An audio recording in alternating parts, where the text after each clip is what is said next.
Hello everyone, and welcome back to True Crime for Sleeping. I hope you're all doing well wherever in the world you may be watching or listening from. If you enjoy calm, deep dives into the darkest corners of true crime, please consider liking this video, subscribing to the channel, and letting us know in the comments where you're tuning in from. It helps us grow, and we'd love to hear from you. Tonight we're beginning a 4-part series on one of the most chilling and perplexing true crime cases in American history. A story that begins with a mother driving into a hospital parking lot, her children soaked in blood. What followed would shock the nation. This is the story of Diane DS, a case of maternal betrayal, cold calculation, and a courtroom battle that still haunts true crime history. Let's begin. It was just after 10 p.m. on May 19, 1983, when Mackenzie Willamette Hospital in Springfield, Oregon was jolted from routine calm. A red Nissan Pulsar screeched into the emergency entrance, its driver stumbling out screaming for help. In the back seat lay 3 children, Christy, Cheryl, and Danny DS, bleeding from gunshot wounds. Staff scrambled as first responders rushed in. One of the girls, Cheryl, was declared dead on arrival. Christy, 8 years old, lay critically injured with a bullet wound to the head. Danny, just 3, was paralyzed from the waist down. Their mother, Diane DS, appeared calm, stained with her own minor arm injury as evidence. She told a story so baffling it would unravel over the coming months.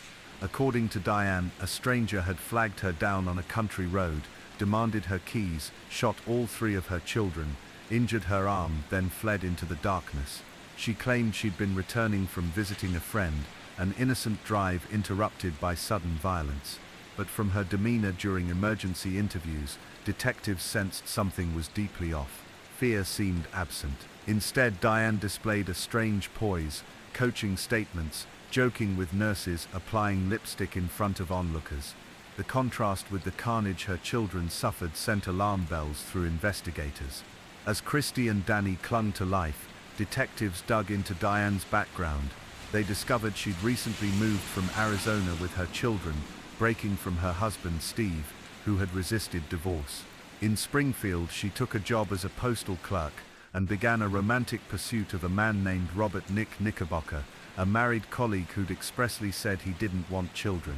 Diane, however, was persistent. She called him constantly, wrote letters pleading for attention, told mutual acquaintances she was preparing to start a new life without her children.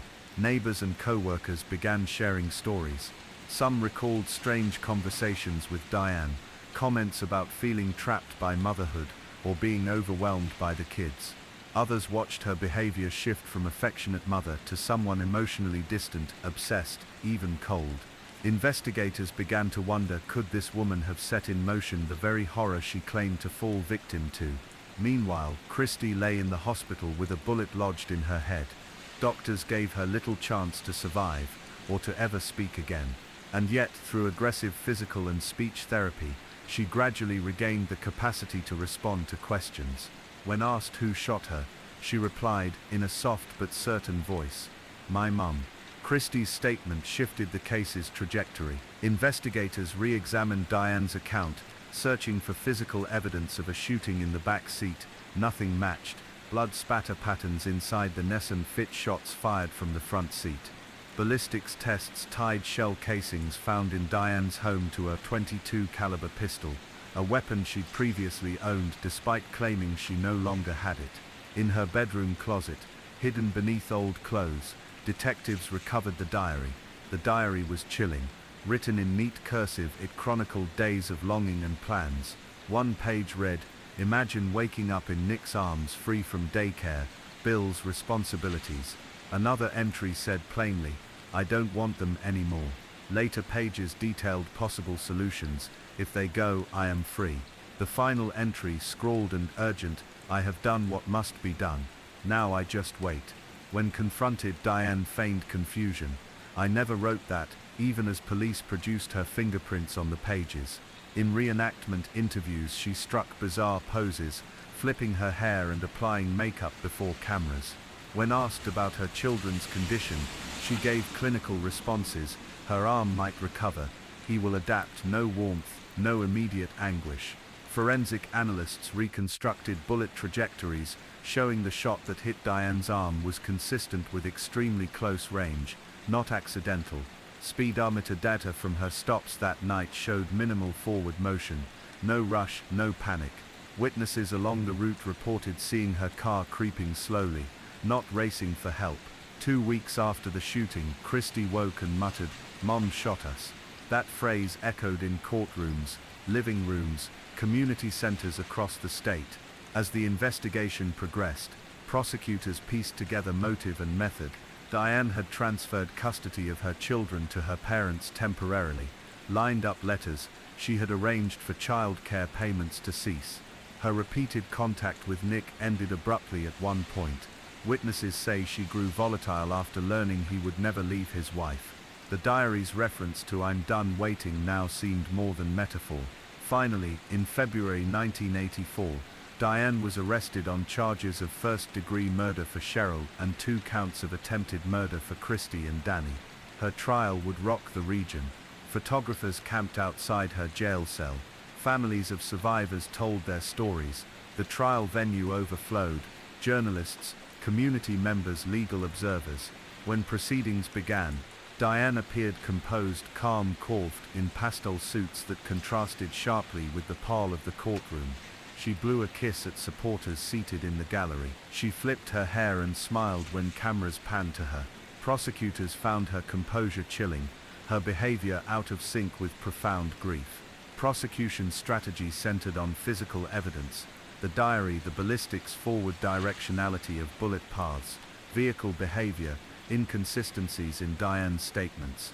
Experts testified about blood spatter analysis. The spray in the driver's area was consistent with front seat contact, not a back seat attacker. Doctors testified about Christy's neurological recovery and the untrained girl's spontaneous identification of her mother as the shooter. Forensic personnel walked jurors through the significance of Diane burying the diary, emphasizing it wasn't a manic diary, but a blueprint. The defense argued mental illness. Psychiatrist Dr. Wilton testified Diane had borderline personality disorder, major depression, a fragile self-image shattered by parenthood and rejection. He suggested dissociation that night, an emotional shutdown rather than calculated murder. In his view, Diane genuinely believed her children died at the hands of a stranger, and that she was a victim of circumstance and grief. Defense lawyers framed her behavior as denial, not deception, but cross-examination wrenched away sympathy. When asked about the "I don't want them anymore" entry, the psychologist hesitated. Diane's co-workers testified to comments over years like "one of them better move out," or "this is the end of me if Nick won't leave his wife." Prosecutors emphasized that Diane's choice to wear makeup and walk casually a day later demonstrated planning, not panic. Christy's courtroom testimony would change everything. Wearing glasses and speaking slowly, she looked at Diane and said, "Mommy shot us." The judge cleared the courtroom during her testimony. Jurors sat silent as therapy notes confirmed her spontaneity. Defense attorneys tried to undermine her reliability, claiming childhood suggestion. Expert testimony refuted it, stating Christy's speech was medical follow-up, not coaching. As the jury deliberated 2 days, the local community held its breath. Cheryl's grave remained fresh outside Springfield. Photos of Christy and Danny in therapy mantras dotted local newspapers. When verdicts were delivered, words came with impact, guilty on all counts. The jury also issued a recommendation: Diane was a danger to society and should never be released. Sentencing followed immediately. 2 life sentences and 50 years for the murder of Cheryl and attempted murders of Christy and Danny loomed without possibility of parole.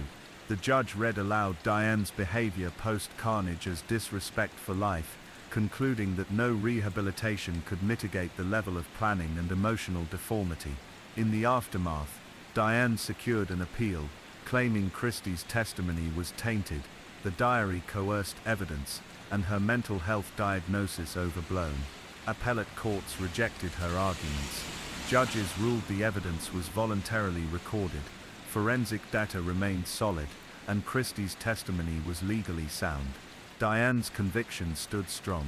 That night's drive, Diane's sedate return to the hospital, the chilling diary entries, and Christie's brave identification had followed one another in a sequence so precise it shattered conventional notions of motherly instinct. In a small Oregon city, the puzzle pieces fit into a terrifying portrait, a mother who loved self more than life. Christie and Danny would carry their survival into healing. Christie regained speech and vision, eventually attending college programs for brain injury survivors. Danny used a wheelchair but attended school, learned to type with assistive tech, and embraced public speaking on disability access. Their grandparents remained guardians, protective of both children's privacy and healing. Diane remained silent, incarcerated, no statement of regret. She sometimes described the shooting as necessary, painting herself as betrayed by love, denied by fate. Her legal filings called her a victim of unjust prosecution, suffering scapegoating by family hurt and media frenzy. Over years the case became emblematic. It appeared in psychology lectures under romance-driven maternal filicide. It featured in legal reviews on admissibility of child testimony, forensic integrity of bullet trajectory analysis, and psychological profiling of maternal killers. The Survivors Foundation inspired child witness protection policies. The case grew beyond Oregon's borders as a tragedy, a lesson and a warning.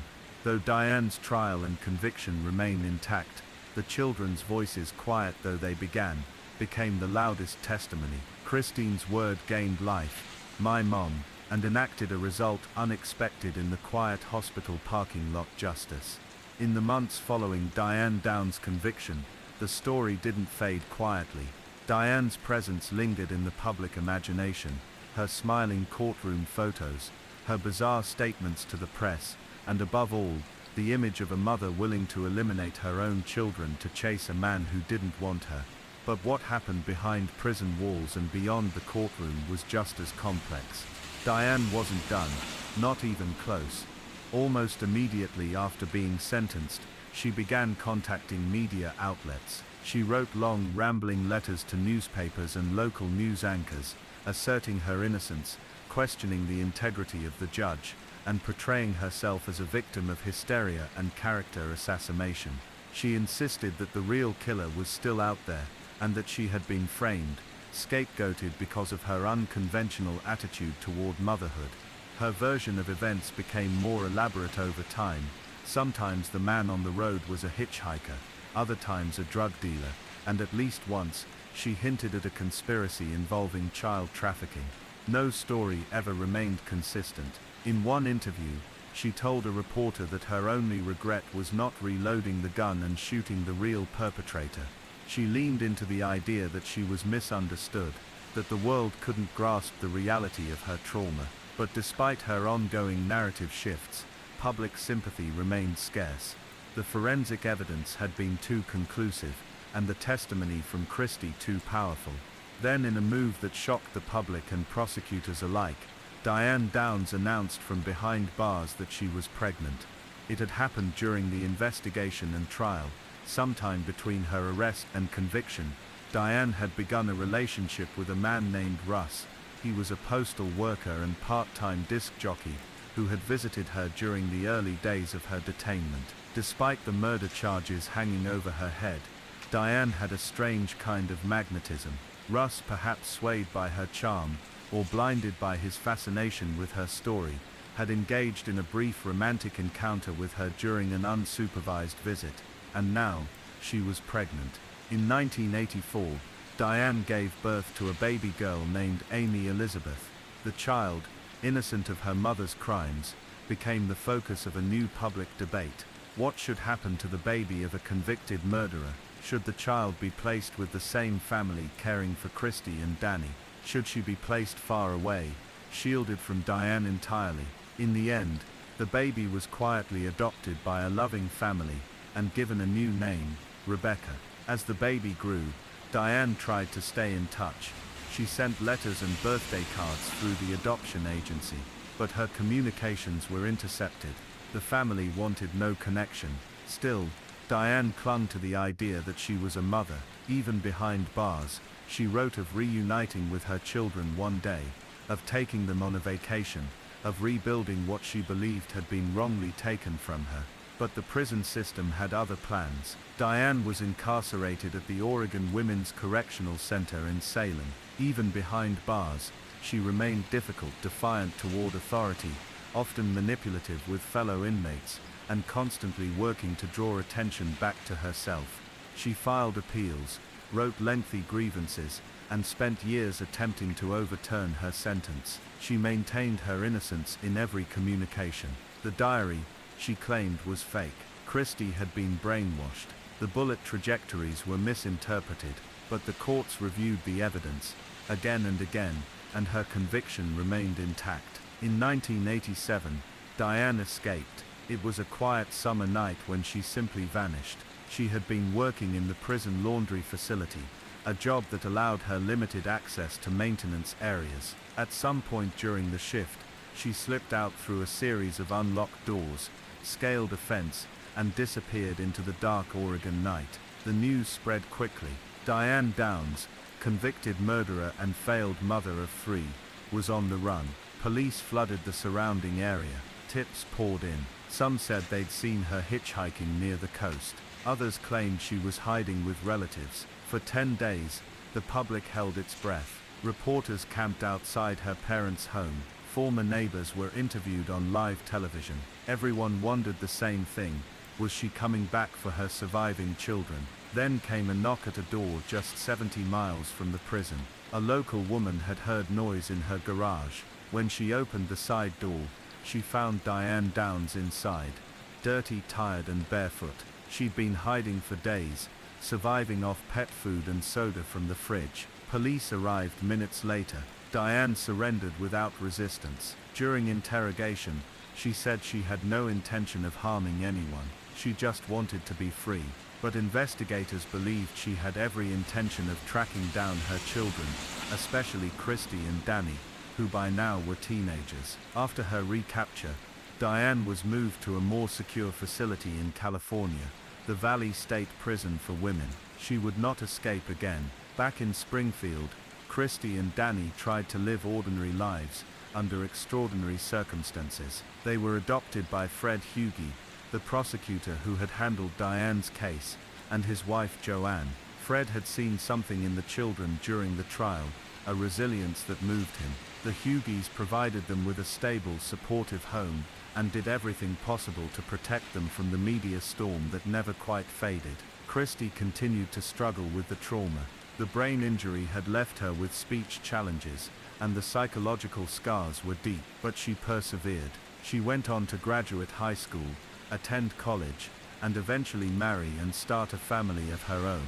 Danny, still in a wheelchair, adapted to his new life with remarkable determination. He became a strong advocate for disability rights and independence. And Rebecca, the child born after the trial, grew up unaware of her origins, until in her teenage years, the truth came out. She'd been adopted by a loving family, who had told her only the basics. But as the internet grew, and the world became more connected, she began to ask questions. One day, she discovered a news article linking her to Diane Downs. The revelation was devastating.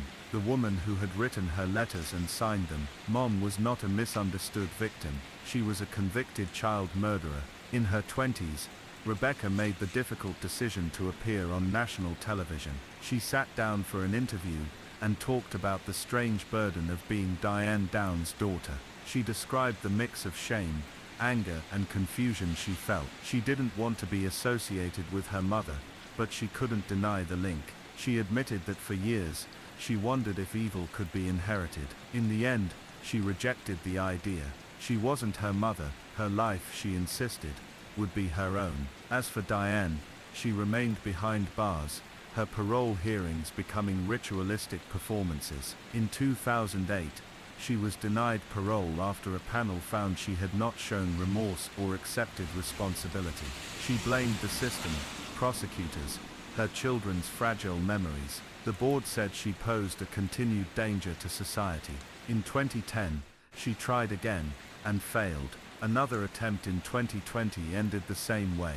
She continued to write letters from prison, sometimes to journalists, sometimes to supporters. She painted herself as a political prisoner, as someone wronged by society, by jealousy, by a sexist court system. Her words remained cold, analytical, and often incoherent. Despite this, she always signed off with the same phrase, "I am still a mother." The Diane Downs case never truly disappeared. It remained a fixture in true crime documentaries, criminal psychology textbooks, and late-night discussions about the worst mothers in American history. But beyond the headlines and speculation were three children who had survived the unthinkable: Christy, Danny, and Rebecca.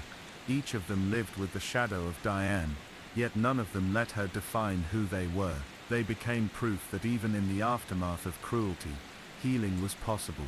The trial, the escape, the manipulations, none of it erased the facts. A woman had chosen herself over her children, but the children chose to live, and in that choice, they became more powerful than the woman who had tried to silence them. For Diane Downs, life behind bars offered endless time to rewrite her own story.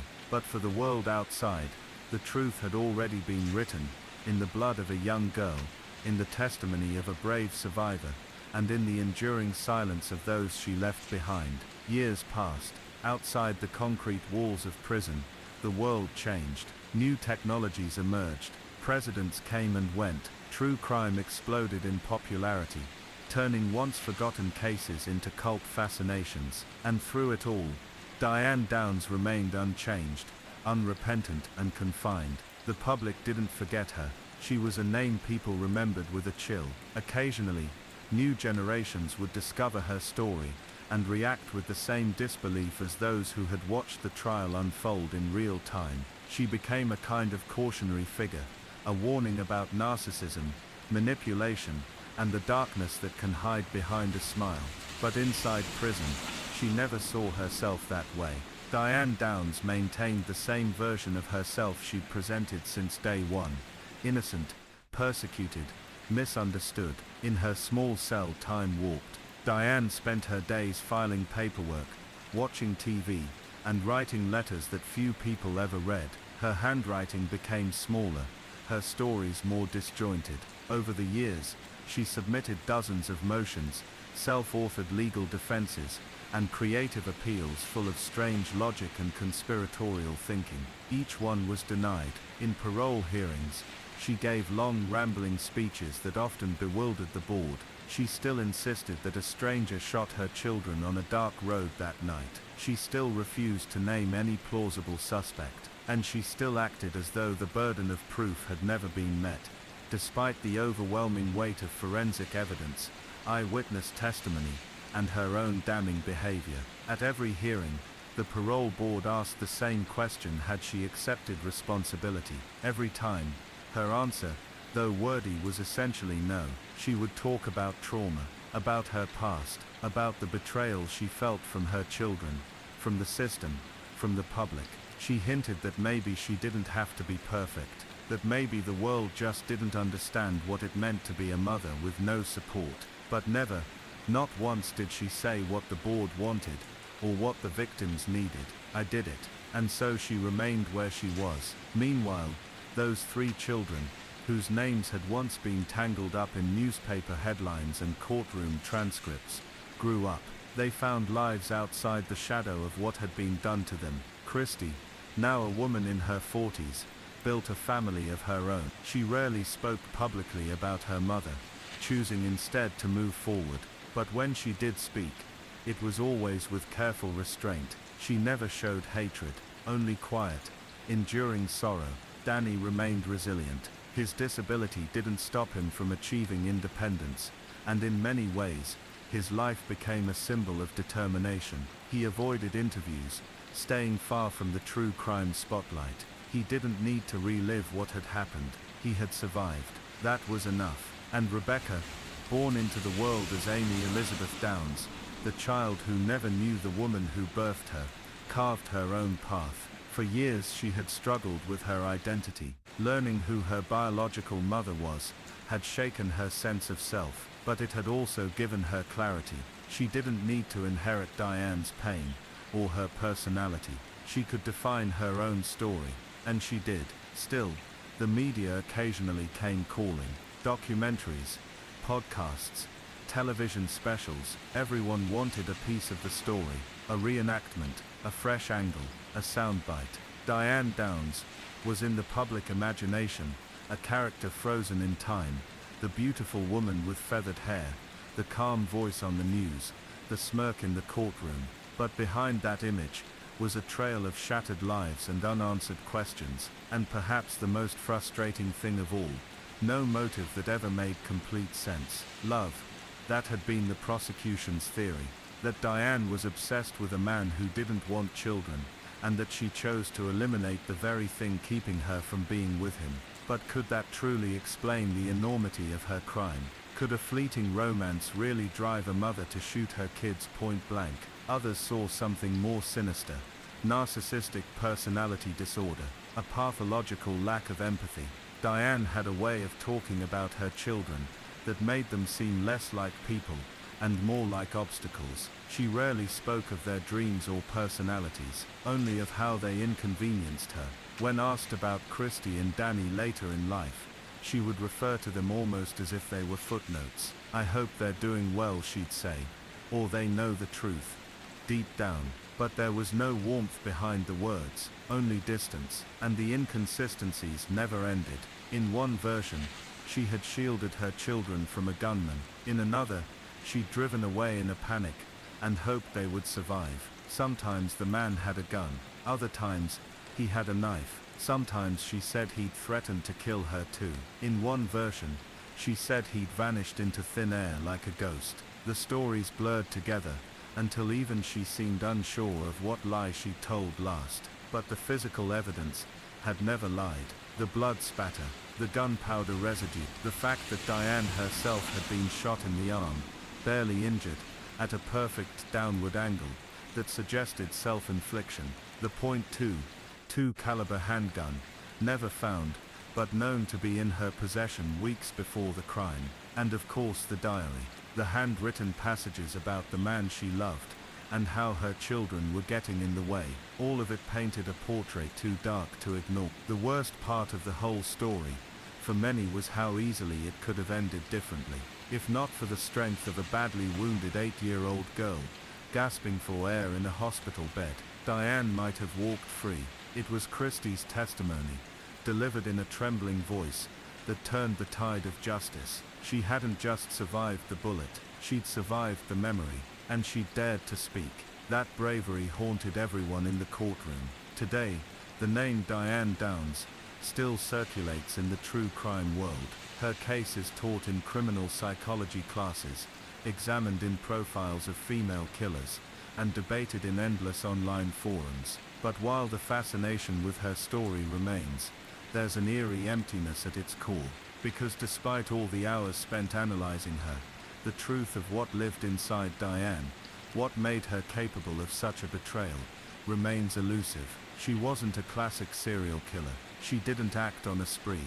She wasn't driven by rage or revenge in any traditional sense. She didn't fit neatly into any known box. She was a mother who killed, and not because she had to, but because, in her own warped logic, it served her. Some say she wanted freedom, others say she wanted control. But in the end, what she left behind was horror, and the knowledge that sometimes evil doesn't wear a mask or come with a warning. Sometimes it tucks children into bed, packs lunches, smiles for the camera, drives a beige Nissan on a warm May night, and tells the police it was someone else. Diane Downs remains in prison to this day, serving a life sentence with the possibility of parole. She'll likely try again.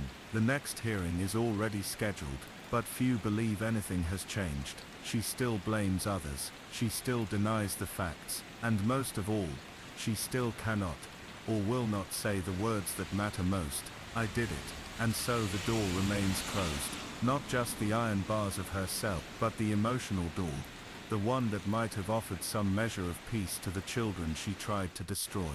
But perhaps the final word in this story doesn't belong to her. It belongs to Christy, Danny and Rebecca, the survivors, the ones who lived, the ones who walked forward through the ruins and built something new, not defined by Diane, not consumed by the past, Just quietly, persistently, living their lives. In the end, maybe that's the justice that matters most.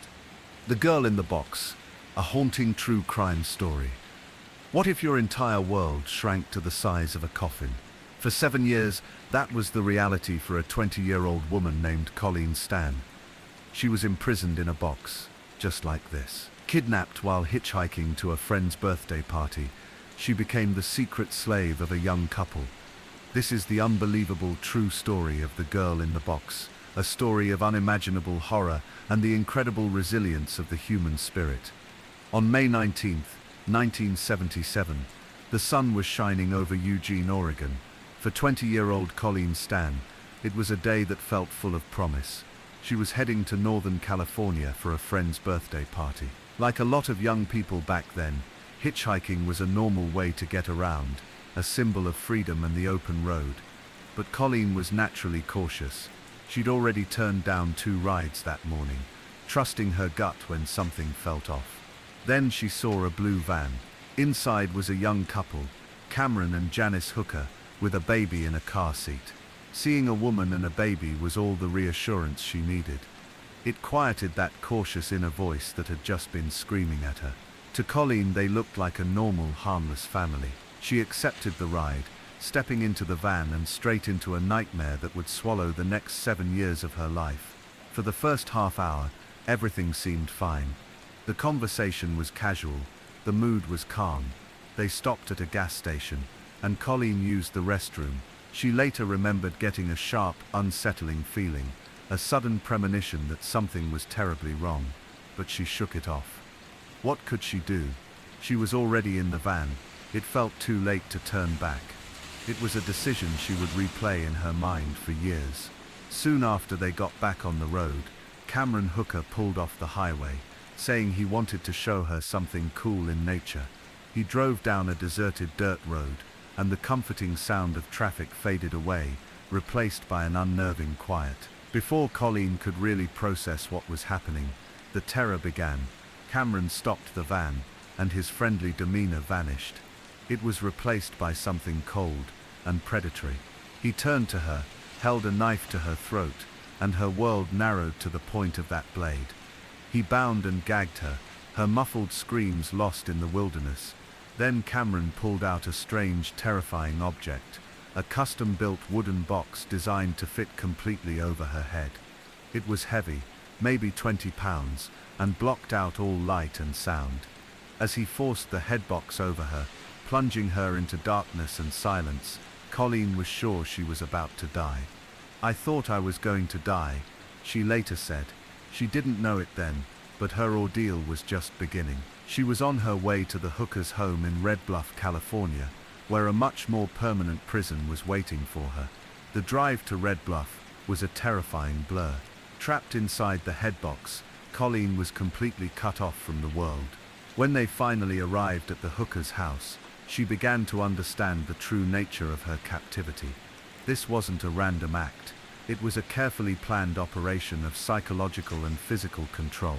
That first night, in the dark and musty basement, Cameron revealed the true depths of his cruelty. He stripped Colleen naked and hung her by her arms from the rafters. Blindfolded and helpless, she was forced to listen as Cameron and Janice had sex on the floor below her, a twisted way to shatter her spirit right from the start. This was never just about locking her up. It was about erasing her and replacing her humanity with pure terror. Cameron had been preparing for this. He was obsessed with control, and he built the tools for his dark fantasies. The headbox was just the beginning. His real masterpiece was another, larger box that would become Colleen's entire world. It was roughly the size of a coffin. For up to 23 hours a day, Colleen was locked inside this wooden tomb, starved of light, fresh air and human contact. In the summer, the heat was suffocating. Her only toilet was a bedpan, and she was given just enough food and water to keep her alive. At first, this box was in the basement, but later when the Hookers moved into a mobile home, it was placed under the waterbed that Cameron and Janice slept on every night. This extreme isolation was a calculated strategy to break her will and make her completely dependent on him. Inside the box, time didn't exist. The outside world disappeared. Her reality shrank to the four wooden walls around her. She was totally at his mercy, her survival dependent on the whims of a man the sentencing judge would later call the most dangerous psychopath I have ever encountered. His wife Janice was a constant and complicated part of this horror. According to her later testimony, Janice had been Cameron's victim long before Colleen arrived. They had made a twisted deal. Cameron could take a slave to replace Janice in his rituals, as long as he didn't have penetrative sex with her. This pact, born from fear, made Janice both a fellow victim and a direct participant in Colleen's torment. For Colleen, trapped in the dark, the line between her two captors was blurry. They were just a single force of absolute control. Physical confinement wasn't enough for Cameron Hooker. He didn't just want to imprison Colleen's body, he wanted to enslave her mind. To do that, he invented an elaborate and terrifying lie, a psychological weapon so powerful it would hold her captive better than any lock and key. He called it the Company. Cameron told Colleen that the Company was a powerful, shadowy organization that bought and sold slaves. He was just a small part of this secret network, following orders. He warned her that the Company had eyes and ears everywhere. They were always watching. If she ever tried to escape, they wouldn't just find her, they would hunt her down and torture her in unimaginable ways before killing her. And it wouldn't stop there. He made it terrifyingly clear that they would also go after her family, her parents, her sisters, and make them suffer too. This lie was the key to his control.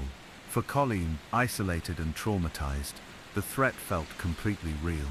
He built a whole mythology around this all-powerful group, playing on her deepest fears. The fear of what would happen to her family was a stronger prison than any wooden box. To make it all official, in January 1978, about 8 months into her captivity, Cameron gave Colleen a document. It was a slavery for life contract. By signing it, she was agreeing to be his property, giving up all her freedom. He told her the Company required it. Refusing wasn't an option. Faced with the threat of agony for herself and her loved ones, Colleen signed. From that day on, she was no longer Colleen Stan. She was Cag, and she had to call Cameron master. She wasn't even allowed to speak unless he gave her permission. The invention of the Company was a masterstroke of manipulation. It created a world where obedience was the only path to survival. As a final chilling touch, Cameron placed a photo of another young woman inside Colleen's box. He told her this was a previous victim, Marie Elizabeth Spanhake, who had been dealt with by the Company. Spanhake was a real person who had vanished in 1976. Cameron was a prime suspect in her disappearance, but her body was never found. For Colleen, that photo was proof. The Company was real, and its threats were deadly. The psychological chains were now locked tight. For 7 years, Colleen's life was a routine of torment and servitude. Her world was governed by the rules of the fictional Company, and her every move was dictated by the need to avoid brutal punishment. For the first few years, she spent most of her time in the coffin-sized box. She was let out for short periods, not for relief, but for chores or for Cameron's sadistic rituals. He subjected her to beatings and whippings, all while telling her this was her role in the Company. She tried to follow his every command to minimize the pain, a survival strategy that slowly earned her tiny bits of trust. As time went on, Cameron started giving her what he called privileges. She was allowed out of the box for longer, and was put in charge of caring for the Hooker's children, one of whom was born on the waterbed right above her prison. She had to help in the yard, and was even forced to help Cameron build an underground dungeon where he planned to keep more slaves. The most surreal part of her captivity were the moments she was allowed to interact with the outside world. Imagine the psychological trap. You're allowed to go for a jog, completely unsupervised, but you believe that running away will get your entire family killed. The fear of the Company was so deeply ingrained that physical walls were no longer necessary. The prison was in her mind. This reached a new level of unbelievable in March 1981, 4 years into her ordeal, when Cameron let Colleen visit her family by herself. She spent a day with her parents. They were overjoyed to see her alive, but also deeply confused. They thought she was dead, and now here she was, dressed in strange homemade clothes with no money. They suspected she was in a cult, but were too scared of pushing her away to press her for answers. Colleen couldn't bring herself to tell them the truth. The threat of the company was always there. I was so scared of Cameron and the company, that even when I was alone with my parents, I didn't tell them, she later explained. The next day, she visited her family again, but this time Cameron came with her, posing as her boyfriend. He was testing her, tightening his control even when she was with the people who loved her most. She passed his test, and went back to her life of captivity. Later, she was even allowed to get a job as a hotel maid. She would go to work, interact with people, and then return to the hooker's mobile home, hand over her paycheck, and go back to being a slave. To the outside world, she might have looked free, but the psychological chains were stronger than steel. She was living a double life, a secret hidden in plain sight. During these 7 years, she survived by escaping into her own mind. I learned I could go anywhere in my mind. She said, you just remove yourself from the real situation. You go somewhere pleasant, around people you love. Whatever makes you happy. It was a desperate act of self-preservation, in a world built to destroy her. For years, Janice Hooker was a part of Colleen's prison. She was a participant, and a silent witness. But Janice's role was much more complicated than that. She was also Cameron Hooker's first victim. According to Janice, her relationship with Cameron had been abusive from their very first date. He had tortured and brainwashed her long before Colleen ever got in their van. The deal to get a slave was in her mind a twisted act of self-preservation, a way to turn Cameron's sadistic attention away from her. For years, she lived in a state of denial, burying her own suffering and guilt just to survive. She later said at the trial that she felt she had no choice, that Cameron had threatened to kill her if she didn't go along with it. But living with the non-stop horror of Colleen's captivity started to wear her down. The guilt was eating away at her. She started going to church, looking for some kind of moral compass in the face of the evil she was a part of. She even confessed everything to her pastor, who told her to go to the police, but her fear of Cameron was still too strong. The breaking point finally came in 1984. After 7 years, Cameron announced that he wanted to take Colleen as his second wife. For Janice, who had endured years of being degraded by her husband while he groomed another woman, this was the final betrayal. The idea of making their monstrous triangle official was the one thing she couldn't stomach. It shattered whatever was left of her will to cooperate. She had reached her breaking point. The fear of Cameron was finally outweighed by the horror of what her life had become. The wall of denial she had built came crashing down. She knew she had to do something, not just for Colleen, but for herself. In August of 1984, her conscience finally won. She went to Colleen and told her something that would change everything. She confessed that Cameron wasn't part of some secret organization. He was just a man. At first, Janice still claimed the company itself was real, maybe because she couldn't let go of the lie herself. But a few days later, she told Colleen the entire truth. There was no company. It was all a lie. Cameron made up to control both of them. For Colleen, that revelation was like a key turning in a lock she didn't even know was there. The entire foundation of her prison, the all-powerful, all-seeing organization that held her family's life in its hands, crumbled to dust. The psychological chains that had bound her for 2,555 days had just been shattered. This story is a chilling look at psychological abuse and the sheer will it takes to survive. If you find these deep dives into true crime important, please hit that like button and subscribe to the channel. It really helps us keep telling these stories. Now, let's get back to the final chapter of Colleen's harrowing journey. Knowing the company was a lie was like a bolt of lightning.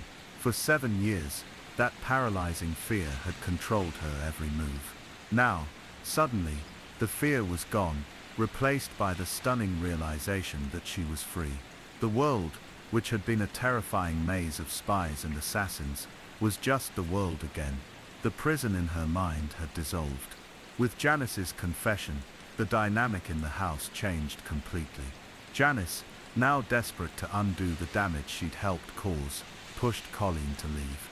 She helped her pack a bag and make a plan. On August 10th, 1984, Colleen Stan walked out of the hooker's home for the last time. She didn't run. She didn't sneak away in the night. She just left, got on a bus, and went home to the life that had been stolen from her. The reunion with her family was overwhelming.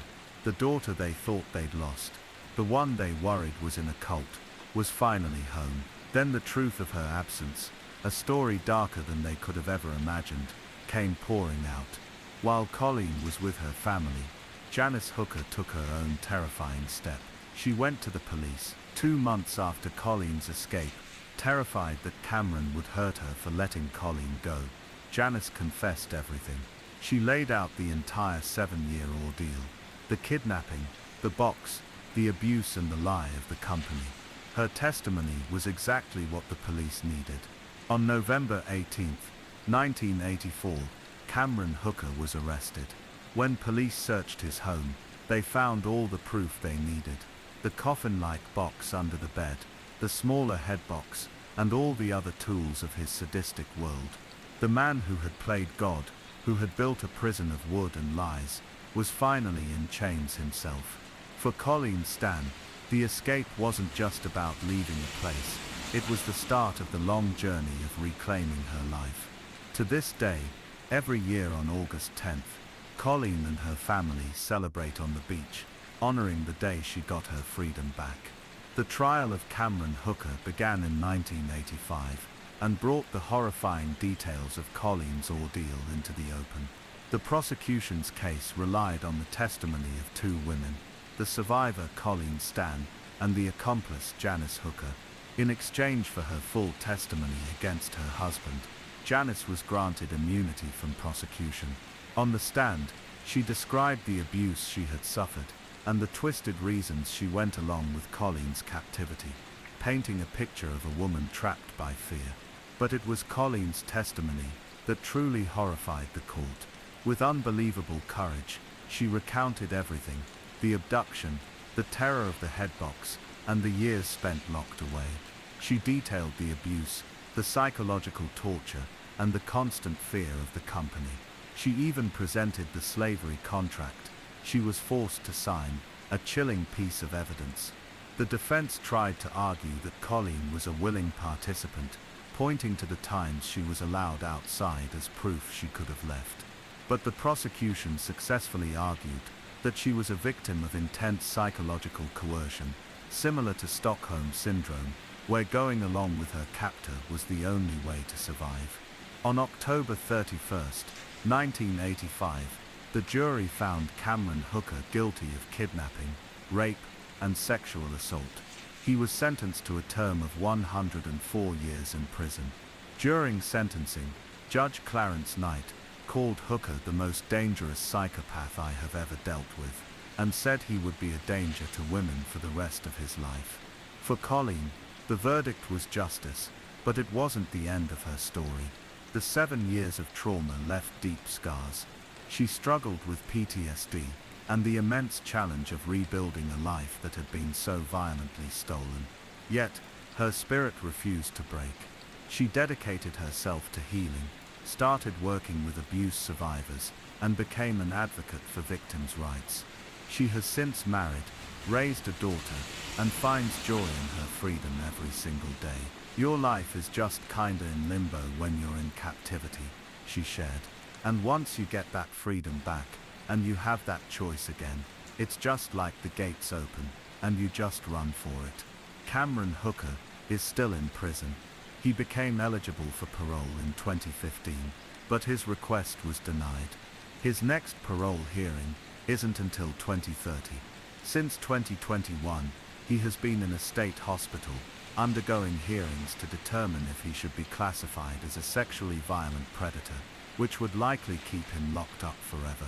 Colleen has actively fought for this, stating, "I would really love to say that he is a different person, but he's not."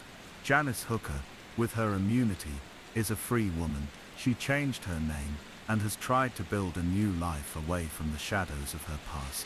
The story of Colleen Stan is one of the most disturbing cases in American history, not just because of how long she was held, but because of the incredible psychological manipulation that made it possible.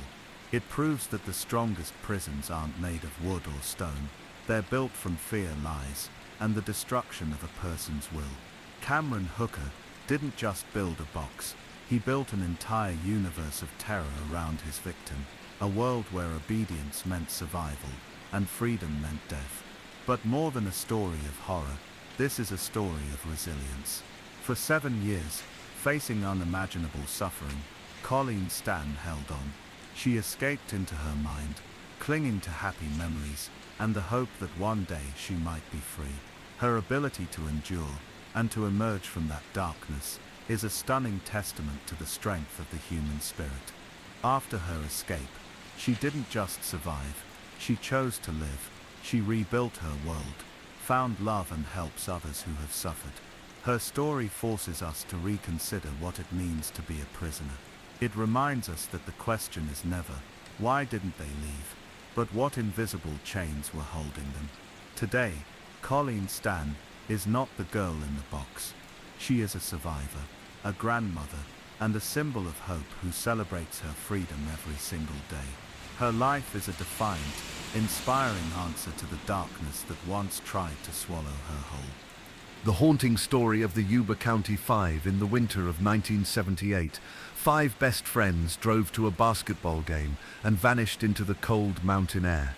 What happened to them would become one of America's most haunting and inexplicable unsolved mysteries. Their car was found abandoned miles off course, but it was in perfect working order. 4 of their bodies would eventually be discovered under the most tragic and bizarre circumstances. The 5th man was never seen again. This is the haunting story of the Yuba County Five. To really get the weight of this tragedy, you first have to understand the men themselves. They weren't just a group of friends, they were a unit, a true brotherhood. In their hometowns of Yuba City and Marysville, California, everyone knew them simply as the boys. They were inseparable, brought together by a love for sports and a bond that helped them navigate the challenges each of them faced. The group was made up of 5 young men, all in their 20s and early 30s, who'd become friends through a local day program for people with mild intellectual disabilities or psychiatric conditions. Their lives revolved around routine, family, and the simple joy they got from just being around each other. Jack Madruga, 30, was the anchor of the group. An Army veteran and high school grad, he was fiercely protective of his friends and his prized possession, a turquoise and white 1969 Mercury Montego. His family described him as shy but completely dependable. As the only licensed driver, his car was their chariot, a symbol of freedom. His mother, Melba, would later say with total certainty that Jack was so careful with his car, he would never have driven it up some dangerous unpaved mountain road on his own. He was the kind of guy who would retrace his steps for miles if he ever made a wrong turn. Then there was Bill Sterling, 29, a deeply religious and gentle man. He was incredibly close with Ted Waher, and you could often find the two of them at the local library, lost in books. Bill was known for his kindness. His mother later recalled a time he and Ted helped a friend who had overdosed, a perfect example of the compassion that defined them. Ted Waher, at 32, was the oldest and probably the most outgoing. He was famous for his big smile and his habit of waving to everyone he saw. He worked odd jobs as a janitor and a snack bar attendant and was a total creature of habit. His family said that despite his challenges, he was always looking out for other people. He wasn't the type for sudden, reckless adventures. Jackie Hewitt, 24, was the youngest and closest to Ted Waher. They were practically attached at the hip. Jackie was very close with his family and was known for being sweet-natured. He also got anxious easily, especially when he had to use the telephone. His family would usually make calls for him. This small detail would later become just one more perplexing piece of a puzzle that refused to come together. Finally, there was 25-year-old Gary Mathias. In many ways, Gary was the most complex member of the group. Like Madruga, he was an army vet who had served in West Germany. During his service, he developed drug problems that led to a diagnosis of paranoid schizophrenia and a psychiatric discharge. Back home, he was getting treatment and living with his parents. Despite his illness, which he managed with medication, Gary was high-functioning and worked in his stepfather's gardening business. Within the group, he was often seen as a leader. However, some of the other men's families were a bit wary of him. Jack Madruga's niece would later say the other boys were a little scared of Mathias, a feeling that adds a complicated layer to the theories of what went wrong. Together, these 5 men were a team, both on and off the court. They were the heart of the Gateway Gators, a basketball team sponsored by their day program. On Saturday, February 25, 1978, they were set to play in a tournament that meant the world to them. They were so excited they had their uniforms laid out ready to go. One of them even had his mom wash his uniform twice just to make sure it was perfect. Their families knew that nothing short of a catastrophe would make them miss that game. They were reliable, responsible, and unbelievably excited for their big day. It was a day that would never come. Friday, February 24, 1978, started with that excited buzz. The Gateway Gators had their big tournament the next day, but first another game was on the agenda. The 5 friends were huge fans of the UC Davis basketball team and planned a 50-mile road trip north to Chico to watch them play. Jack Madruga filled up his 1969 Mercury Montego. The guys piled in, and they started the hour-long drive. It was a perfect night for them. A road trip, a game, and good friends. They were on a familiar route, heading to something they'd been looking forward to. Nothing felt out of the ordinary. The game was a nail-biter, and their team won. The arena was alive with cheering and squeaking sneakers, a perfectly normal scene. Around 10 p.m. After the game, the 5 men left the Chico State campus, presumably to head home. Their first and only known stop was at Bears Market, a small convenience store nearby. A clerk at the market, whom police later called a credible witness, remembered them coming in. They bought a bunch of snacks for the ride home: Hostess cherry and apple pies, a Snickers, a marathon bar, and cartons of Pepsi and milk. It was the kind of simple purchase that happens 1,000 times a day, but this one would be analyzed for decades. It was the last confirmed sighting of the Yuba County 5 alive. The clerk said nothing seemed wrong. They were just 5 friends grabbing snacks ready to go home. From that moment, what happened next is a complete mystery. They left the market, but instead of taking the main highway south back to Yuba City, they inexplicably headed east, into the darkness, toward the winding, dangerous roads of the Plumas National Forest and the Sierra Nevada mountains. Back home, their families started to worry. As midnight came and went, a quiet dread settled in. These weren't guys who stayed out all night without calling. They had routines, and their routine was to come home. When Saturday morning arrived with still no sign of them, dread turned to panic. Their tournament was that day. Their uniforms were still laid out, untouched. The families began a frantic chain of calls, all confirming the same awful reality. None of the boys had come home. That evening, with every hour making things worse, Jack Madruga's mother made the official call. At 8 p.m. on Saturday, February 25th, she reported all 5 of them missing. The initial police response was frustratingly standard.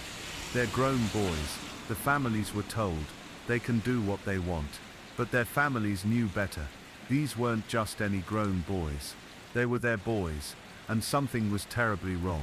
They wouldn't have just run off, and they would never have missed their game. For 3 agonizing days, there was nothing. Then on Tuesday, February 28th, a forest ranger in the Plumas National Forest made a discovery that plunged the case even deeper into confusion. High up a remote, snow-covered mountain road, miles from any logical route, sat Jack Madruga's car. The location was baffling. The Montego was on a dirt logging road over 70 miles from Chico, nearly 4,500 feet up in the mountains, an area basically deserted in the winter. The car's condition made it even stranger. It was stuck in a patch of snow, but not badly. A deputy simply started the car and drove it out of the snowbank with little effort. The vehicle was fine. It had a quarter tank of gas left. The doors were unlocked, and a window was rolled down. Inside were the candy wrappers and empty cartons from the market. There were no signs of a struggle, no blood, nothing to suggest violence. The keys, however, were gone. It was as if the men had just stopped, gotten out, and walked away into the freezing wilderness, leaving behind their only shelter and their only way home. The discovery launched a massive search, but a severe snowstorm hit right after they disappeared, burying the forest and any potential clues. For months, the mountains kept their secrets locked under a thick blanket of snow. But another piece of the puzzle came from a man named Joseph Shons. On the same night the friends vanished, Shons told police a strange story. He said he'd driven up that same mountain road to check on his family's cabin. Around 5:30 p.m., his own car got stuck in the snow not far from where the Montego was later found. As he tried to free it, he started having severe chest pains, a heart attack. He got back in his car, leaving the engine on for heat. Sometime during the night, he saw headlights approach from behind him. He got out and yelled for help, but the headlights went out, and the voices he heard went silent. Later he saw flashlight beams. He described seeing a group of people, including what looked like a woman holding a baby. He called for help again, but they ignored him. The flashlights went dark, and he heard nothing more. Sean's story was perplexing. He stayed in his car until it ran out of gas, then walked 8 miles to a lodge for help.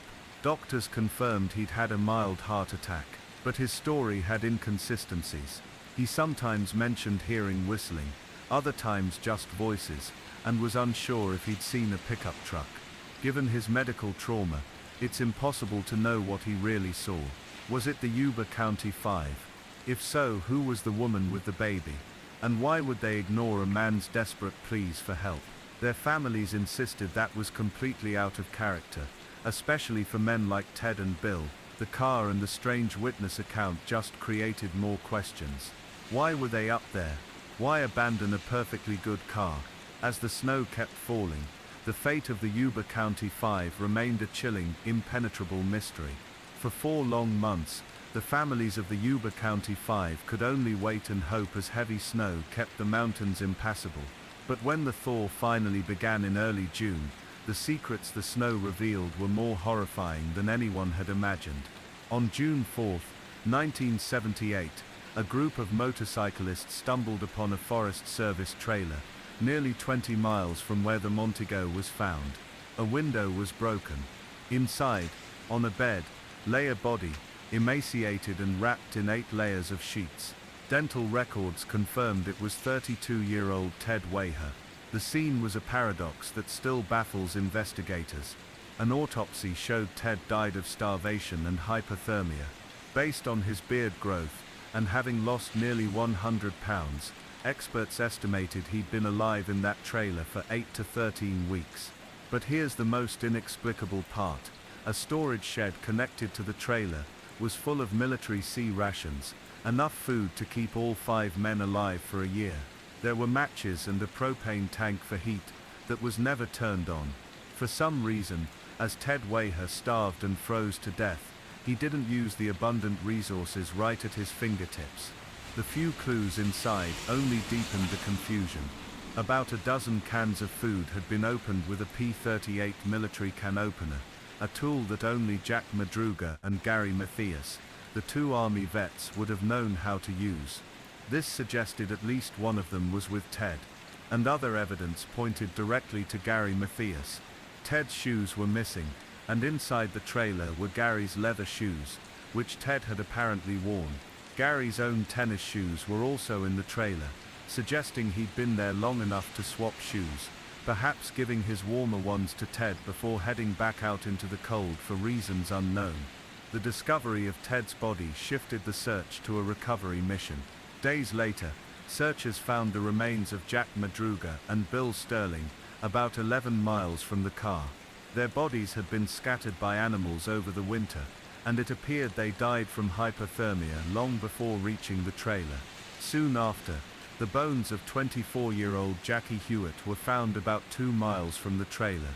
His own father, who had joined the search, found his son's skull. 4 of the 5 friends were now accounted for, but one was still missing: Gary Mathias, the man whose shoes were in the trailer, who may have been the last person to see Ted Waher alive, was gone.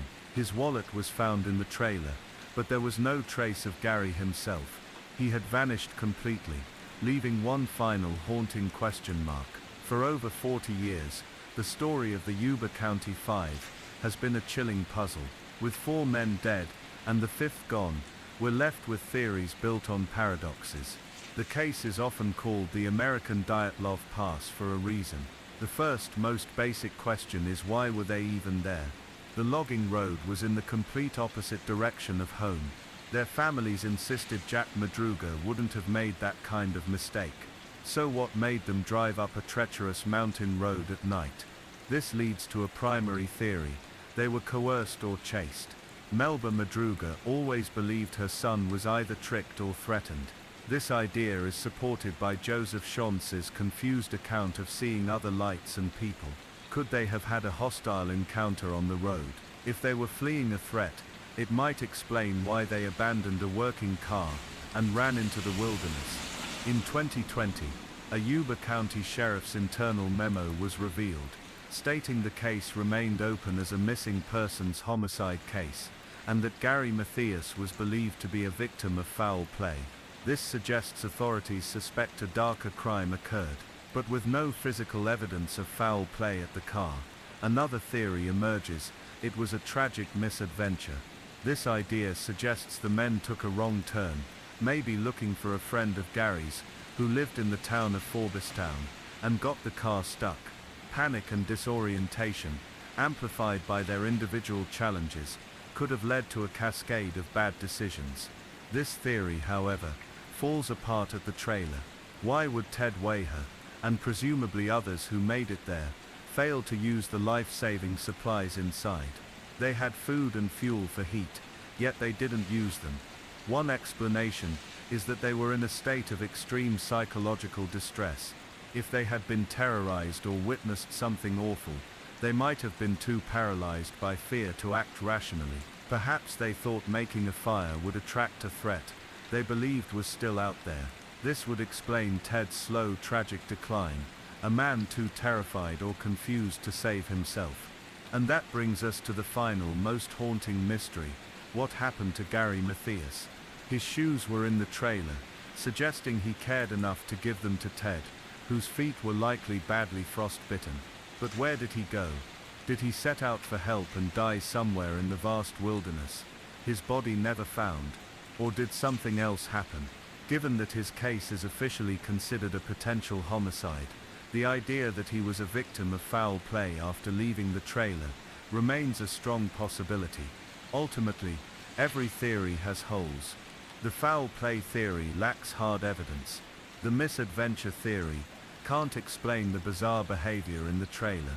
The truth is likely a terrible combination of factors: a wrong turn, a panicked response, the crushing effects of cold and fear on vulnerable minds, and just maybe, an unknown threat that set the whole tragedy in motion. The story of the Yuba County Five is a story without an ending. It's a cold case that has left behind a profound sense of loss and a string of unanswerable questions. 4 families buried their sons without ever knowing exactly why they died. One family has spent decades with the torment of not knowing where their son is.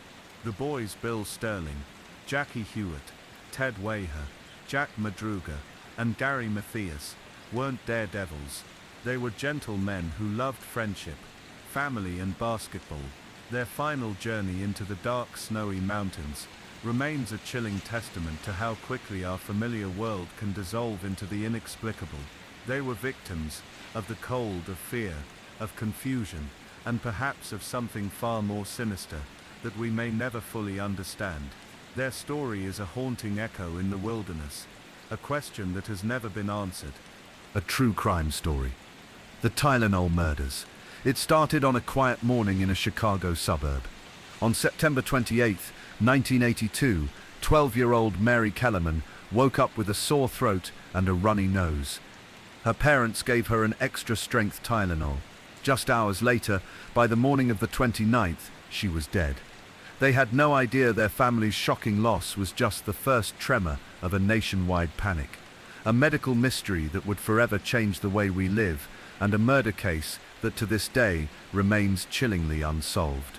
Back in the fall of 1982, America was a different kind of place. We operated on a baseline of trust. We trusted our neighbors, we trusted our institutions, and maybe most of all, we trusted the products we brought into our homes, the food we ate, and the medicine we took. In medicine cabinets across the country, you'd find the same familiar brands, trusted symbols of safety and relief.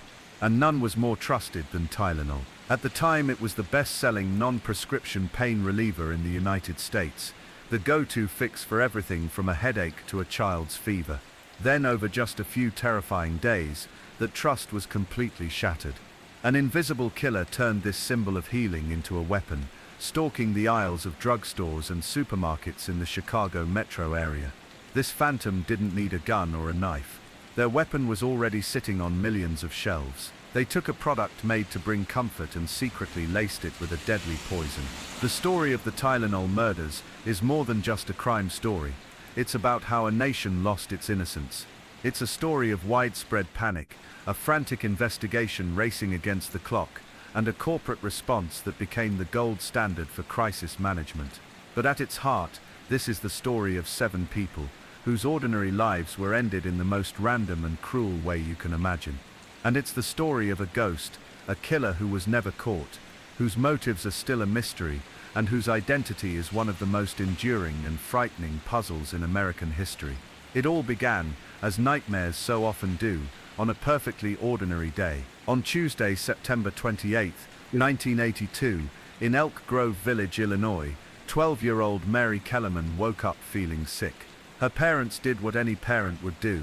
They went to the medicine cabinet, got a bottle of extra-strength Tylenol, and gave their daughter a single capsule. It was a simple, loving act, but this time it was a fatal one. By 7 a.m. the next morning, Mary had collapsed and died. Doctors were baffled, at first suspecting a stroke. No one could have imagined the truth. Later that same day, the invisible killer struck again in Arlington Heights. Adam Janis, a 27-year-old postal worker, felt unwell and stayed home from work. He took a Tylenol, and a short time later, he collapsed. He was rushed to the hospital, but was pronounced dead, with his stunned family believing he'd suffered a massive heart attack.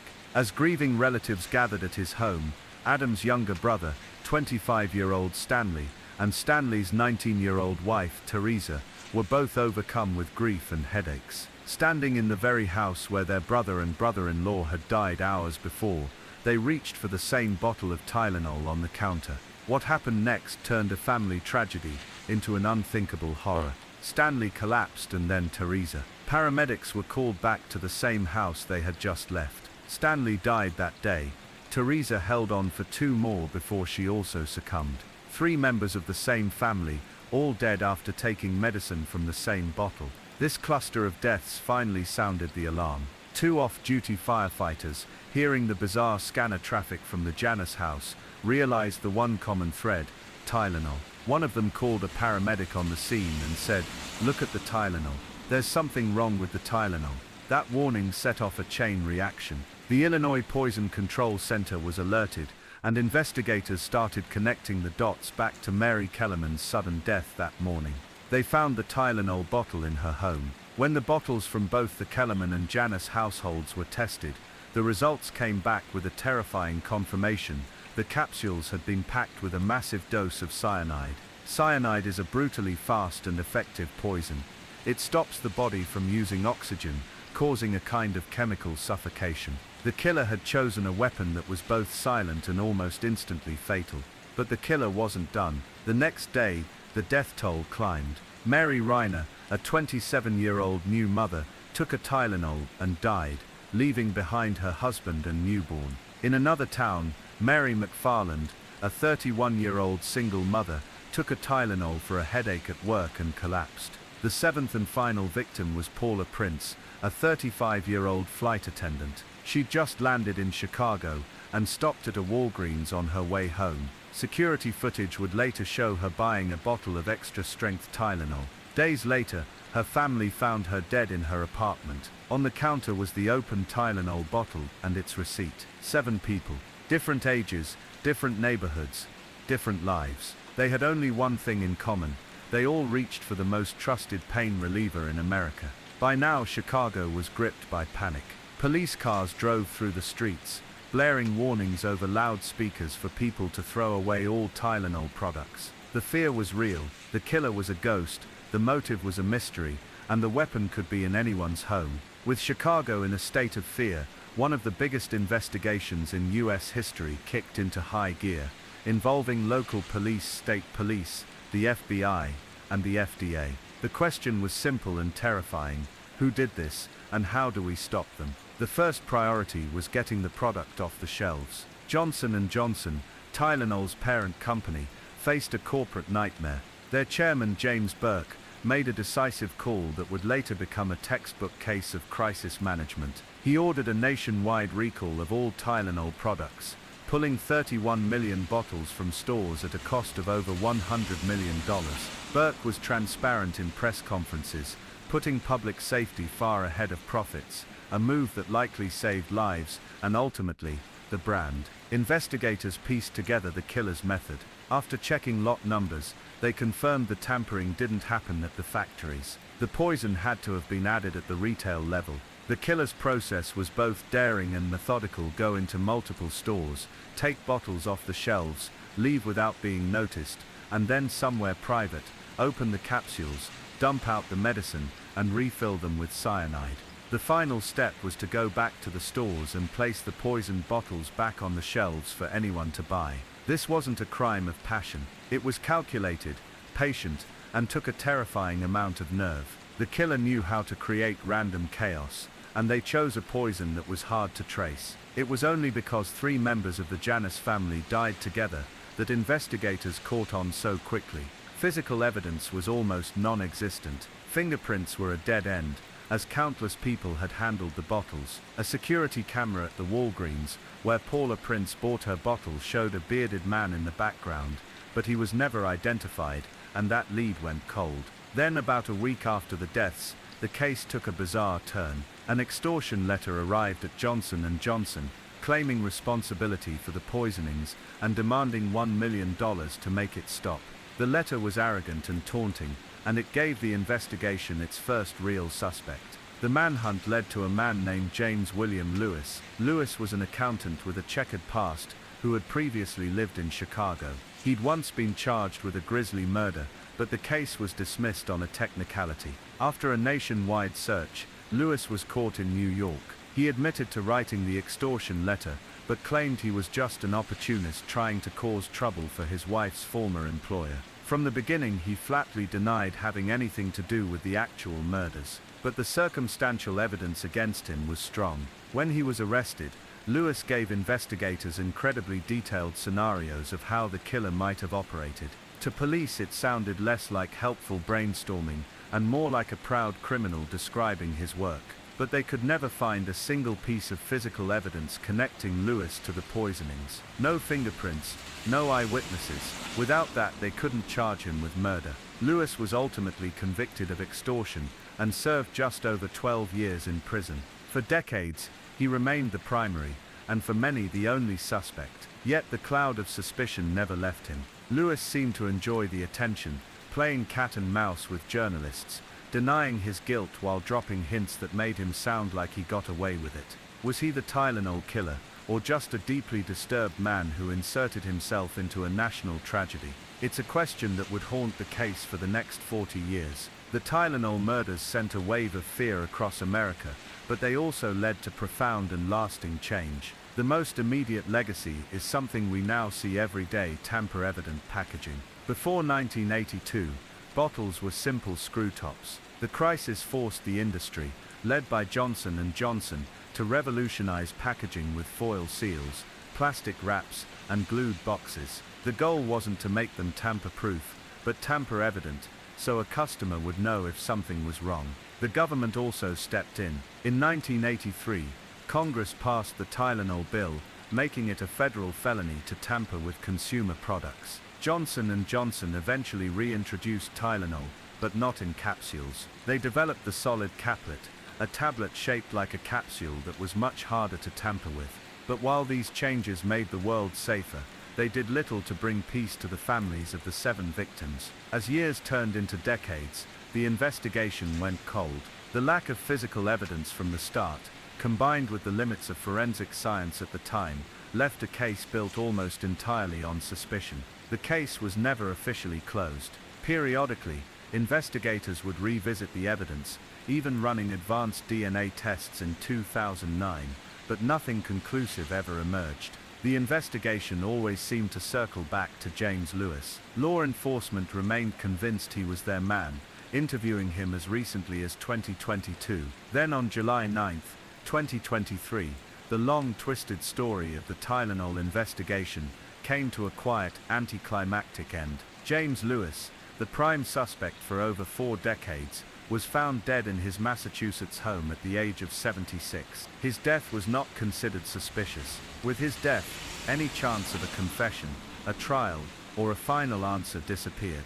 The man who might have held the secrets to one of America's most haunting crimes took those secrets to his grave. For the families of Mary Kellerman, Adam Janus, Stanley Janus, Teresa Janus, Mary Reiner, Mary McFarland, and Paula Prince, it meant that justice would likely never be served.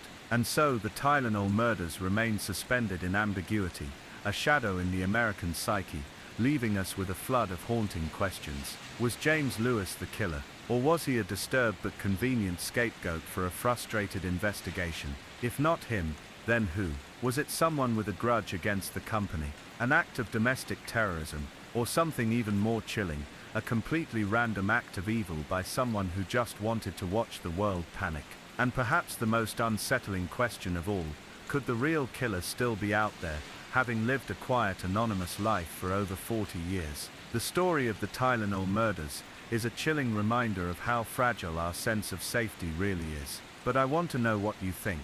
Do you believe James Lewis was the man responsible, or has the real killer remained a phantom all these years? Let me know your theories in the comments below. And if you want to explore more of history's most compelling unsolved mysteries, make sure to like and subscribe. Laurie Erica Ruff lived a quiet, unassuming life that many around her might have described as ordinary.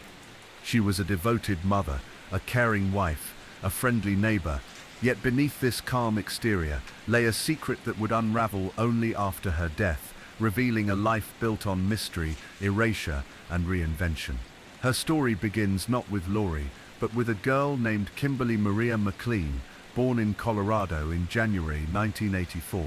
Kimberly was adopted shortly after birth by a family who loved her deeply. Her childhood was peaceful, filled with the usual milestones and family routines, and there was no reason for her or anyone else to suspect that this life would take a sharp and strange turn. But as Kimberly moved into her teenage years, she grew distant. In 1991, at just 7 years old, she disappeared from her adoptive family's life. This disappearance wasn't dramatic or publicized, it was quiet and unsettling. No one knew where she had gone or why she had chosen to vanish. Her family was left with unanswered questions and an aching void. In the years that followed, the trail went cold. Kimberly's name and existence faded into obscurity. Meanwhile, somewhere else, a woman named Laurie Erica Kennedy began living a new life. This woman appeared in Texas in the late 1990s, carrying no clear past, no birth certificate, and no verifiable records of her existence before that time. Laurie quickly married, started a family, and built a life that seemed at odds with her mysterious origins. To her neighbors, she was kind and reserved, raising her children with care, volunteering at school events, and blending into the rhythm of small-town life. She wore her new identity like a shield, keeping the past locked away. It wasn't until Laurie's death in 2010, when she succumbed to a heart condition, that her secret began to surface. Her husband and children soon discovered that the woman they had known was not who she said she was. There was no birth certificate for Laurie Erica Ruff, no records tied her to any family or history. DNA testing later revealed the truth. Laurie was actually Kimberly McLean, the girl who had vanished nearly 2 decades earlier. This revelation raised many questions. Why had Kimberly chosen to abandon her original identity so completely? Was she running from something traumatic, or was there a darker story she never revealed? Despite years of investigation, much of Laurie's past remains shrouded in silence. What is clear is that Laurie's life was marked by an intense need to escape and to create a new sense of safety for herself and her family. She erased her past with meticulous care, choosing a name, a history, and a persona that no one could trace back. Her story is one of deep emotional complexity. It speaks to the fragility of identity and the lengths to which someone might go to protect themselves from pain or danger. Laurie was both a mother and a mystery, a woman who nurtured a family while guarding the secrets of her past with fierce determination.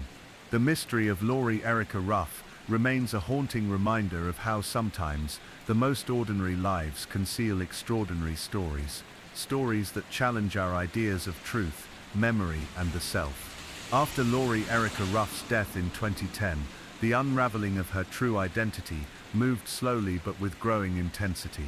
Her family and those who knew her grappled with the shock and confusion of learning that the woman they had loved was not who she had claimed to be. It was a revelation that raised more questions than answers, and those questions lingered in the quiet spaces left behind.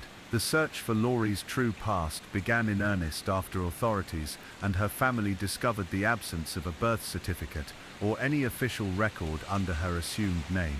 The documents she possessed were inconsistent or outright fabricated. It quickly became clear that Laurie's identity was a carefully constructed illusion. But where had she come from?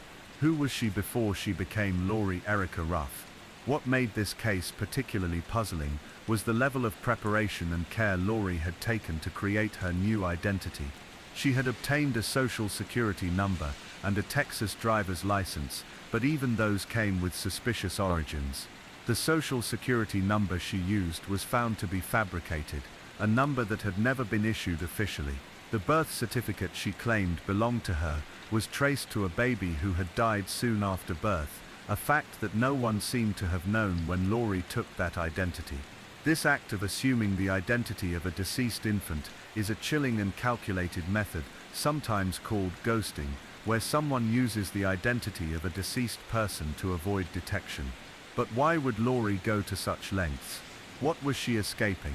In the years after Laurie's passing, investigators dug deeper, following leads that spanned states and decades. They found the name Kimberly McLean in Colorado, the name of a girl who had been adopted and who had mysteriously disappeared from her adoptive family's life in the early 1990s. The timeline and circumstances matched up in unsettling ways. DNA testing confirmed that Laurie was, in fact, Kimberly. The discovery sent ripples through those who had known her as Laurie and those who remembered Kimberly. For Kimberly's adoptive family, there was grief layered with confusion. What had driven their daughter to cut all ties and erase her past? What struggles had she faced that she kept hidden from everyone? Experts who reviewed Laurie's story pointed to a complex web of possible motivations. Identity theft on this scale rarely happens without underlying psychological reasons. Some speculated that Laurie might have been a victim of trauma, abuse, or severe emotional distress that compelled her to flee her previous life. Others suggested the possibility of a mental health condition like dissociative identity disorder or complex post-traumatic stress disorder that could have contributed to her desire to dissociate from her past. Laurie's life in Texas appeared stable on the surface. She married and had children, presenting the outward appearance of someone trying to build a normal life. But beneath that veneer, there were signs of unease. Friends and neighbors recalled that she was quiet, sometimes withdrawn, and never talked much about her past. She carefully avoided questions about her family, her childhood, and where she came from. Her children grew up knowing their mother only by the name and life she had built in Texas. They were unaware of the shadows in her history, the gaps in her story that no one could explain. After her death, they faced the challenge of piecing together the truth, trying to understand a mother they thought they knew but never fully did. The emotional impact on Laurie's family was profound. They found themselves mourning not only the loss of Laurie, but also the loss of Kimberly, the girl who vanished from Colorado years earlier, whose life had taken a dark and mysterious detour. For the adoptive family, the discovery was bittersweet. They held on to memories of Kimberly as a child, wondering what her life might have been like if she had never disappeared. Laurie's story touches on themes of identity, trauma, and the human need for safety and belonging. It reminds us how fragile our sense of self can be, and how someone can feel so lost or broken that creating a new identity becomes a form of survival. In the years following Laurie's death and the revelation of her true identity, the case attracted attention from those interested in psychology, law enforcement, and identity fraud. Her story has been used in discussions about how social systems handle identity verification and how vulnerable some people can be to falling through the cracks. Laurie's disappearance from her original life and reinvention as a new person also highlights the challenges faced by adoptees. Some adoptive children struggle with their identity and sense of belonging, especially when information about their biological families is limited or absent. The longing to understand oneself and one's roots can sometimes lead to difficult or risky decisions. Yet, even with all the investigation and media coverage, many aspects of Laurie's life remain a mystery. What happened to Kimberly during those years before she became Laurie? Did she have contact with anyone from her past? Were there incidents or experiences that pushed her to erase her history? Despite the years of searching, no definitive answers emerged about her motivations or experiences. Some former acquaintances came forward with memories that painted Laurie as someone who kept people at a distance, someone guarded and secretive. But no one could say for certain what inner battles she fought, or what memories she tried to escape. In many ways, Laurie Erica Ruff's story is a haunting reflection of the human condition. It's about the masks people wear, the identities they assume, and the pasts they bury to protect themselves or the people they love. It is a story of loss, loss of self, loss of family, loss of certainty. The mystery that enveloped Laurie's life has continued to inspire reflection and study. Her story has been featured in documentaries and true crime discussions, not because it involves a violent crime or a dramatic chase, but because it probes the quieter, deeper mysteries of identity and belonging. The emotional depth of Laurie's life is where the true impact lies. She was a mother who raised children with love, a woman who sought safety and peace, and a person whose past was both erased and preserved in silence. Her story challenges us to consider how identity can be fluid and fragile, and how sometimes the greatest crimes are those against the self. As investigators and family members sift through the fragments of Laurie's history, they are left with a legacy that is part tragedy, part mystery, and part testament to the complexity of human life. It's a reminder that behind every name is a story waiting to be understood, stories that sometimes are too painful or complicated to tell. The unraveling of Laurie Erica Ruff's identity after her death was only the beginning of a deeper, more complicated journey. A journey that raised questions not just about the woman she appeared to be, but about the very nature of identity, family, and belonging. The years following her discovery saw a network of family members, investigators, and even strangers drawn into the puzzle of who Laurie really was, how she had created a new life for herself, and why. Kimberly McLean, the name that emerged as Laurie's true identity, was not just a random person. She had been a child, adopted by a loving family in Colorado, and yet her life had taken a mysterious and painful turn early on. The circumstances around Kimberly's disappearance from her adoptive home and subsequent reinvention as Laurie remain murky, shrouded in gaps of memory, secrecy, and possibly trauma. The adoptive family described Kimberly as a bright and curious child, though like many adoptees, she wrestled with questions about her origins. Yet, when she was just a young teenager, she vanished from their lives without explanation or contact. Attempts to find her led nowhere. For years they had no idea what had become of her, nor that she was living just miles away under an entirely different identity. This disconnect between Kimberly's past and Laurie's present is at the heart of the story's haunting quality. It speaks to the painful fractures that can occur in family bonds, especially when a child feels alienated or lost. It also highlights the vulnerabilities of adoptees, who sometimes lacking access to their biological roots, may struggle to define who they are. Psychologists who examined the case suggested several factors that might have led Kimberly to abandon her adoptive identity and start anew as Laurie.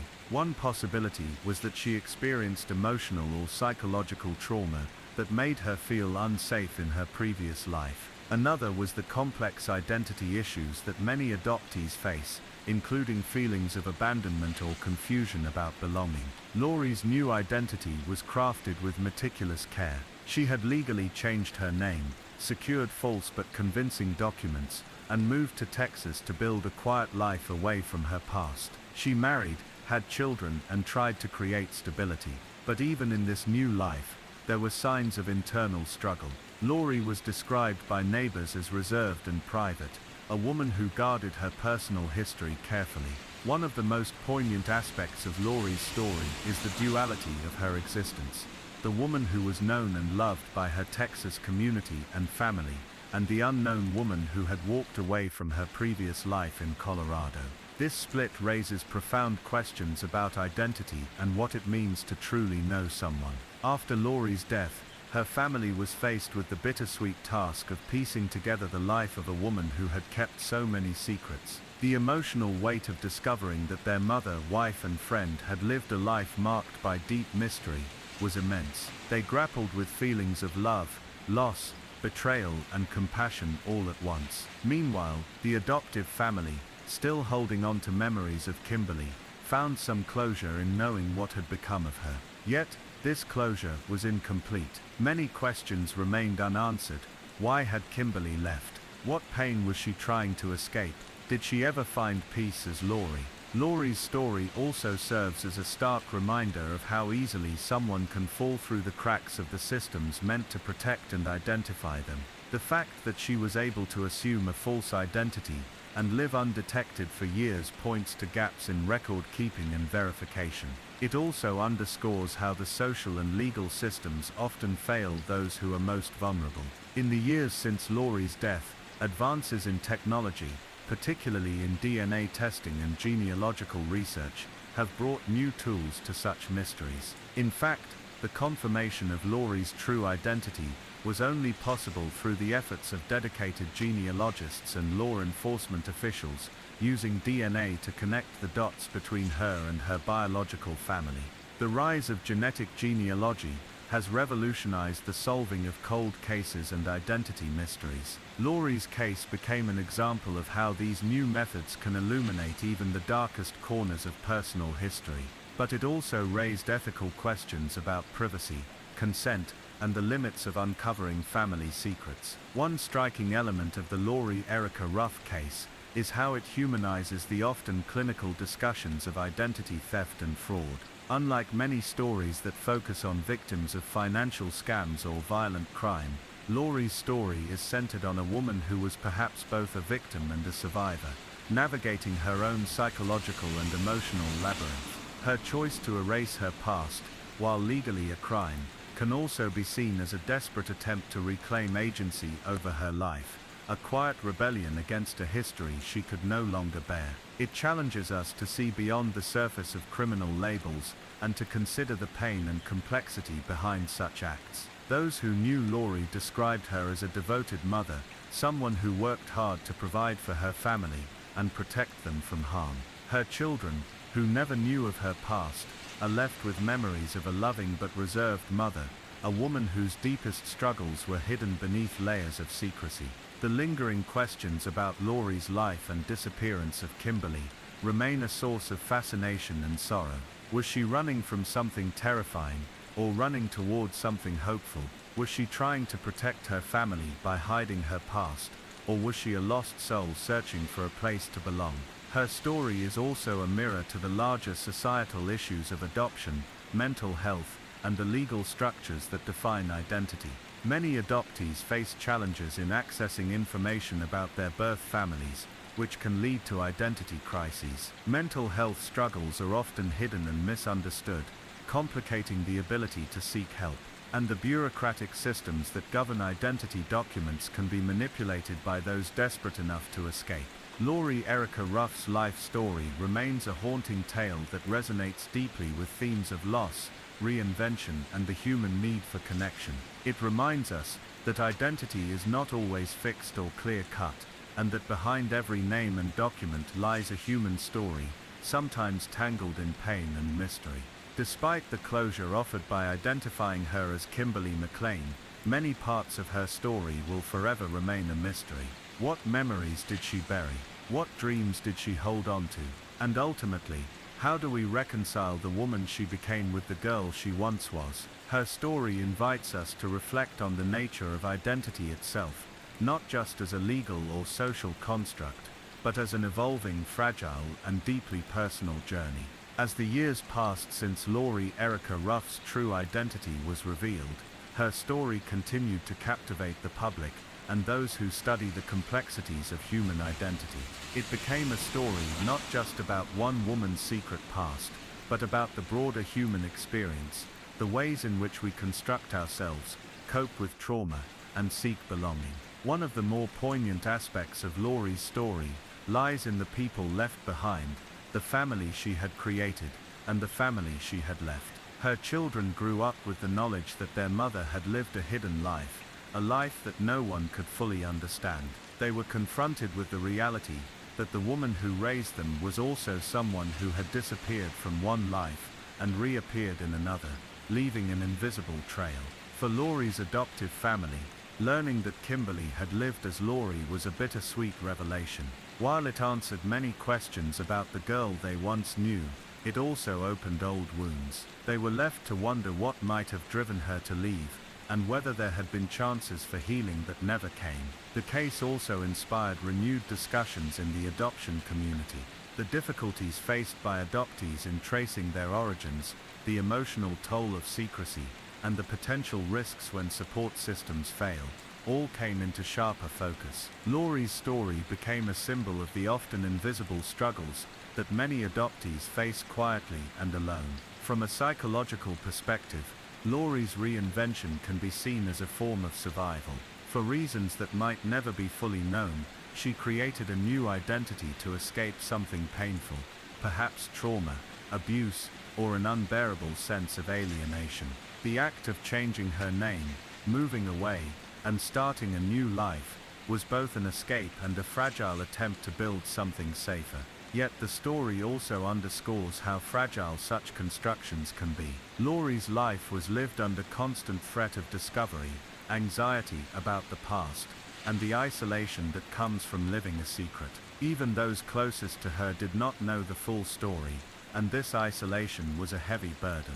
Her death, sudden and unexplained, added another layer of sadness. It was a quiet ending to a life filled with mystery and unanswered questions. The cause of her death was never definitively determined, and without her voice to tell her own story, many parts remain locked away. The legacy of Laurie Erica Ruff is a complicated one. It is a story of pain and secrecy, but also of resilience and the human capacity to survive and adapt. It forces us to confront uncomfortable truths about how society handles identity, family, and mental health. Her case prompted law enforcement and social services to consider how to better support individuals who live under assumed identities, often as a way to escape danger or trauma. It highlighted the need for greater empathy and understanding in dealing with complex human stories that do not fit neatly into categories of victim or criminal. Moreover, Laurie's story has been a cautionary tale about the gaps in our systems that allow people to disappear and reinvent themselves. It challenges us to think about the balance between security, privacy, and compassion in identity verification. As the public learned more, a quiet respect grew for Laurie's courage to live her truth, however hidden it was. While the legalities of her identity theft cannot be ignored, the humanity of her experience demands a nuanced perspective. For many, Laurie Erica Ruff became more than a name on a missing persons list or a criminal case. She became a symbol of the fragility of identity and the lengths to which a person might go to find peace and belonging. Her story encourages us to look deeper, to seek understanding beyond the surface, and to recognize the complexity behind every life. In remembering Laurie, we remember not just the mystery of her disappearance and identity theft, but also the universal longing for connection, safety, and self-understanding. It is a story that stays with us, quietly haunting and gently reminding us of the many hidden stories that exist behind the faces we see every day. The disappearance of Susan Powell. Susan Powell was a wife and mother, described by those who knew her as caring, bright, and fiercely protective of her family. She lived in West Valley City, Utah, a quiet suburb where life was shaped by close-knit communities and everyday routines. On the surface, Susan's life seemed ordinary, yet beneath that calm exterior, something darker was quietly unfolding. Susan married Josh Powell in 2001. Together, they had 2 young sons, and the family appeared to embrace the American dream, a comfortable home, stable jobs, and plans for the future. Susan worked as a night shift employee at a hospital, a schedule that demanded resilience and sacrifice. Meanwhile, Josh worked in construction and later as a salesman. Though many described the couple as friendly and polite, friends and acquaintances noticed tension behind their smiles. Susan's family later revealed she had expressed fears about her marriage and concerns over Josh's behavior. These were quiet worries, shared in private, never fully revealed to outsiders. In December 2008, Susan's life took a sudden and tragic turn. One cold December night, after a Christmas party, Susan was last seen alive at her home. She had been out celebrating with friends, and when she returned late that evening, something about the night unsettled her. Early the next morning, Susan's husband reported her missing. He told police she had left the house during the night, leaving behind their 2 young children. According to Josh, Susan was upset and had packed a small bag, but there was no note or explanation. He said he woke up to find her gone. The initial police response treated the case as a possible voluntary disappearance, someone leaving to start fresh or escape personal troubles. But as days passed and no trace of Susan was found, suspicions began to mount. Her disappearance felt unnatural, the silence surrounding it unsettling. Investigators quickly learned that the Powell household was far from normal. Neighbors spoke of unusual activity, loud arguments, strange behaviors, and a family struggling beneath the surface. Police discovered that Josh had a history of controlling behavior and that Susan had confided in friends about feeling trapped. Josh's behavior in the days following Susan's disappearance raised eyebrows. He gave inconsistent statements, appeared detached, and seemed overly eager to find Susan, yet some suspected this was a performance, a facade concealing darker truths. The police launched a thorough investigation. Search parties combed the area, and detectives questioned neighbors, friends, and family. Yet no clues emerged about Susan's whereabouts. The case grew colder with each passing day, the mystery deepening. As the investigation continued, it became clear that the missing woman's story was entangled with layers of deception and possible danger. Josh Powell became the central figure in the case, both as the grieving husband and as a person of interest. Despite his public displays of sorrow, some believed he held secrets. Questions about his past, his relationship with Susan, and his true intentions began to surface. A web of contradictions unraveled, hinting at hidden struggles behind the family's facade. Susan's family fought to keep attention on the case. They wanted answers, not silence. They remembered her as a loving mother and sister, someone who deserved justice. Their heartbreak was palpable, a quiet desperation for truth amid the unknown. The police investigation revealed disturbing details about Josh's personal history, including past relationships and troubling behavior. Yet concrete evidence remained elusive, frustrating those who sought closure. Susan's disappearance cast a long shadow over the community. It sparked conversations about domestic abuse, control, and the vulnerability of those trapped in unsafe situations. Her story became a reminder that appearances can be deceiving, and that behind closed doors, pain can go unnoticed. The case also raised questions about how law enforcement approaches missing person reports, especially when the disappearance involves potential domestic violence. Advocates emphasize the importance of taking such cases seriously from the start. For many, Susan Powell's story became a haunting example of a life interrupted, of a woman who vanished without a trace, leaving behind unanswered questions and a family shattered by loss. As the days turned to weeks and then months, hope began to wane, replaced by grim determination to uncover the truth. Susan's disappearance was no longer just a missing persons case. It had evolved into a profound mystery, a search for justice amid silence. The story of Susan Powell reminds us of the fragility of safety and the hidden struggles that can exist within seemingly ordinary lives. It is a story of love, fear, and the desperate need to be heard, a story that invites us to look deeper and to listen more carefully to those who may be silently crying out for help. Susan Powell's disappearance soon became one of the most talked about cases in Utah and across the country, not because it was straightforward or neatly resolved, but precisely because it was shrouded in ambiguity, pain, and a growing sense of dread. As time passed, the details that emerged painted a complex, disturbing portrait of a family under strain, of a woman caught between hope and fear, and of a community grappling with the heartbreaking unknown. In the weeks after Susan vanished, law enforcement poured every resource they could into the investigation. They interviewed neighbors, friends, co-workers, anyone who might have seen or heard something out of the ordinary on that cold December night or in the days leading up to it. They searched parks, nearby rivers, wooded areas, and even distant mountain trails, hoping for a sign, a clue, anything that might point to Susan's whereabouts. But the trail went cold, the silence felt heavy, thick with unspoken truths. Susan's husband, Josh Powell, was a central figure in this unfolding drama. His public grief was carefully observed, and the media often portrayed him as a devastated widower, a man desperate to find his missing wife.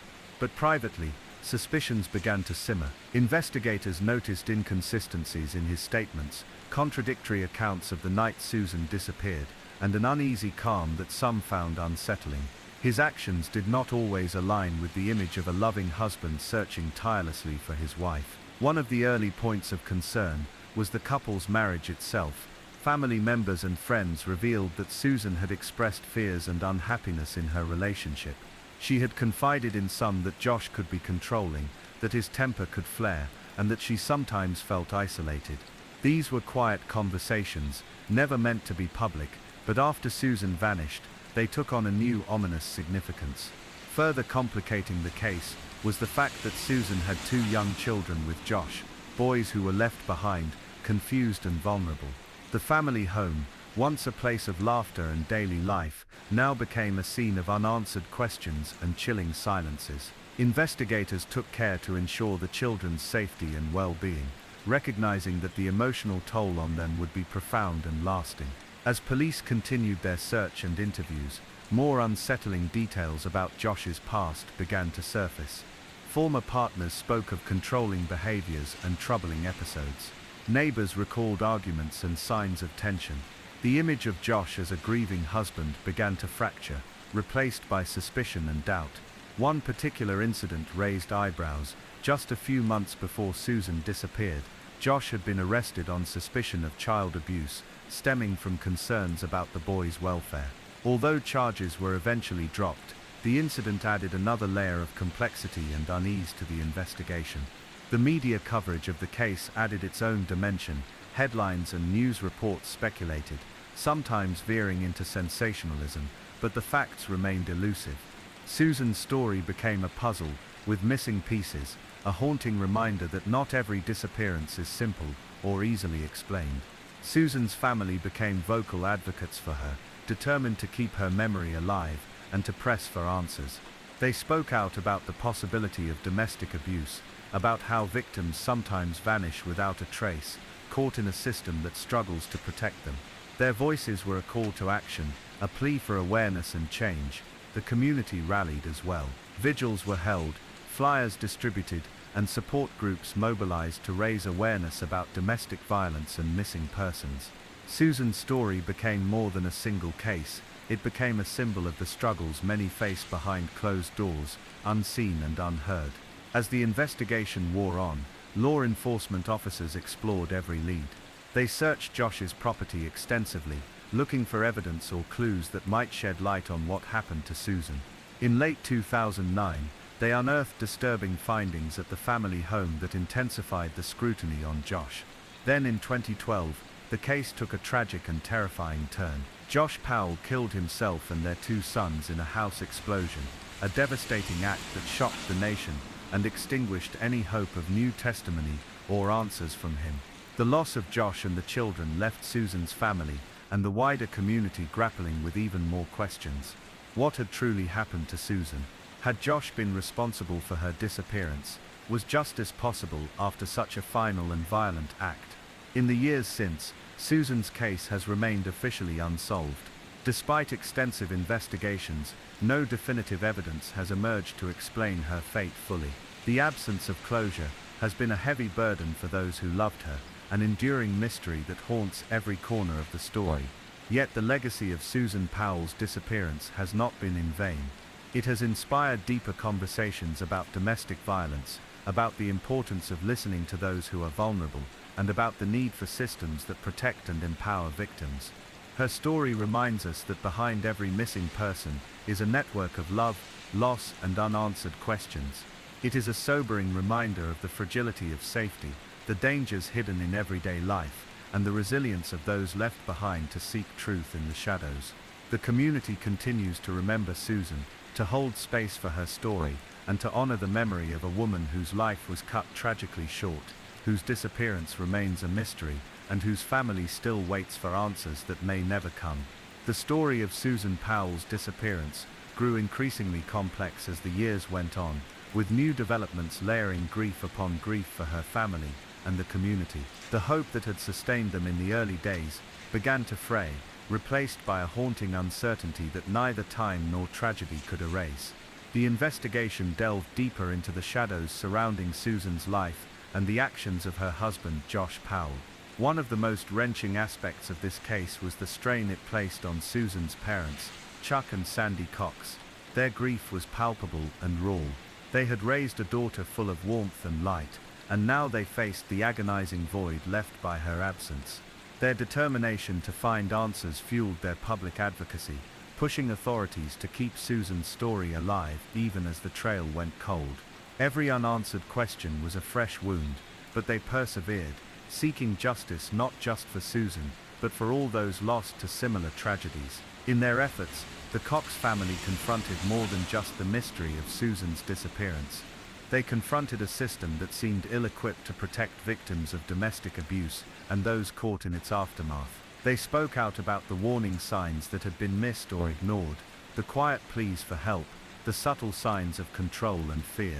Their voices added urgency to a broader conversation about how society views and handles domestic violence, especially when children are involved. Meanwhile, law enforcement's focus on Josh Powell intensified.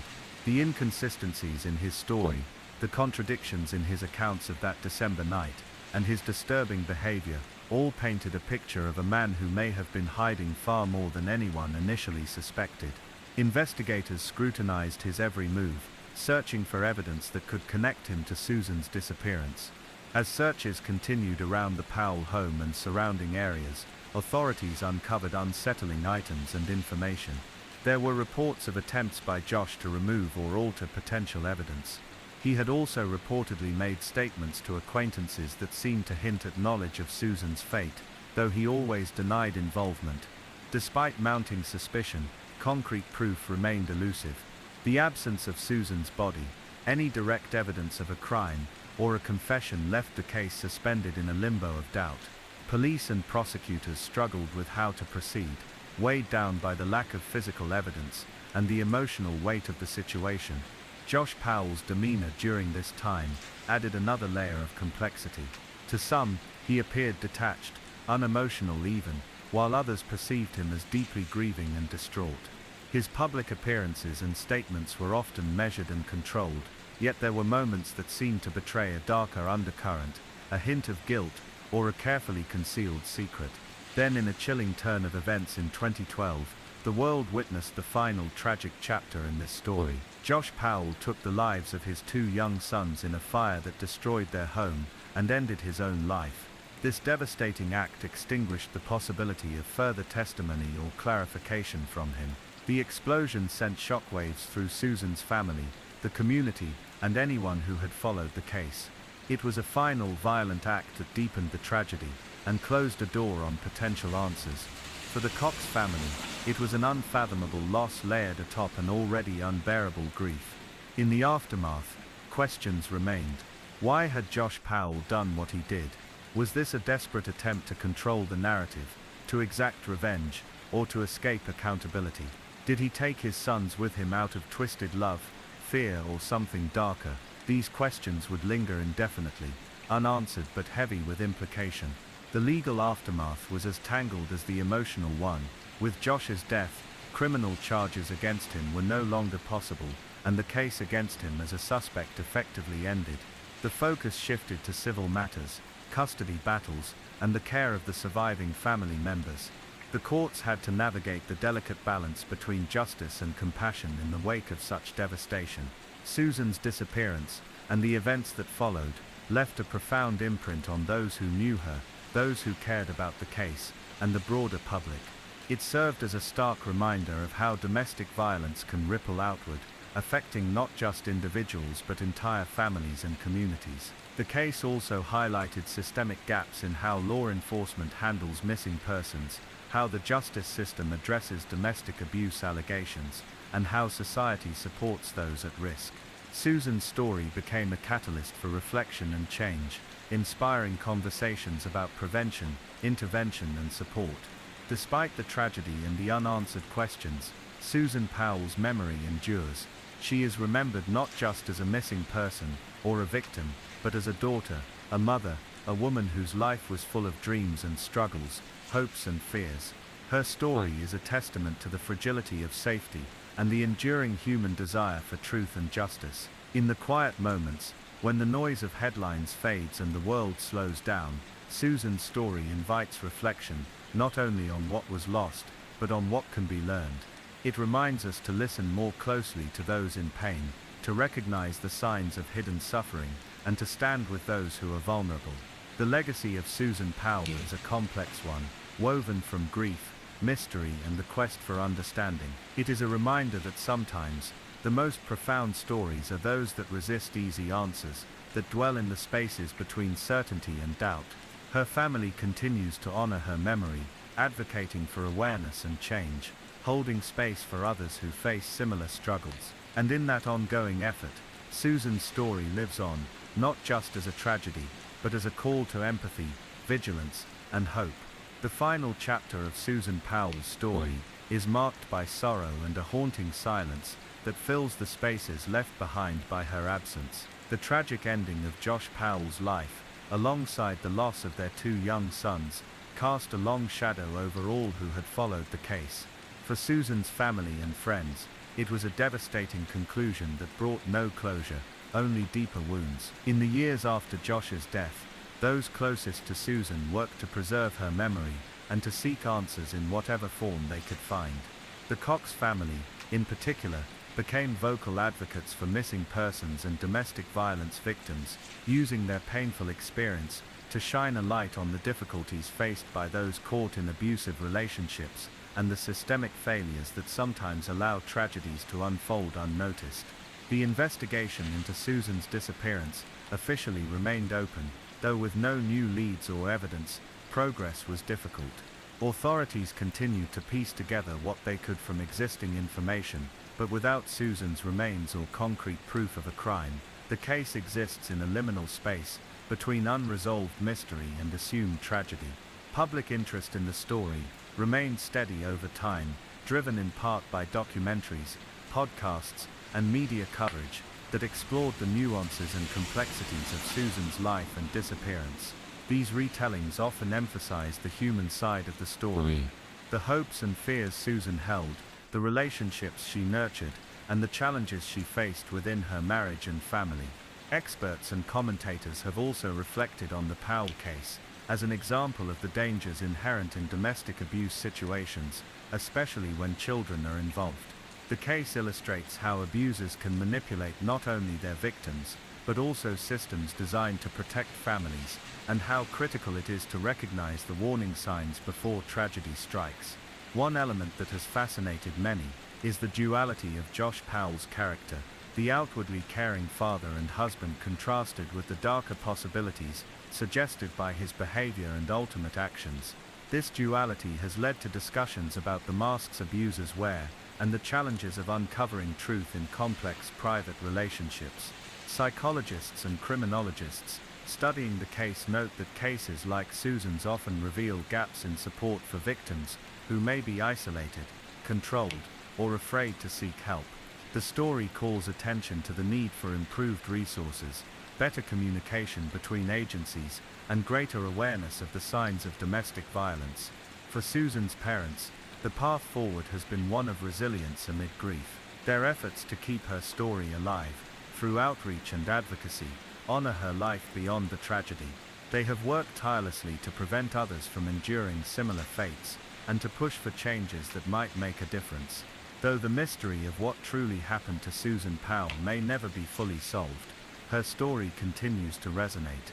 It serves as a solemn reminder of the fragility of safety within the home, and the often invisible battles faced by many. It underscores the urgent need for compassion, vigilance, and action to protect those who may be suffering in silence. Susan Powell's disappearance remains a case of profound human loss, shadowed by uncertainty and unanswered questions, but within that darkness, the persistence of those who love her shines, a quiet beacon of hope, remembrance, and the enduring search for justice. Her story invites us all to listen more deeply, to act with empathy, and to remember the lives behind the headlines, whose stories are more than just mysteries. They are the lived realities of love, pain, and the relentless quest for truth.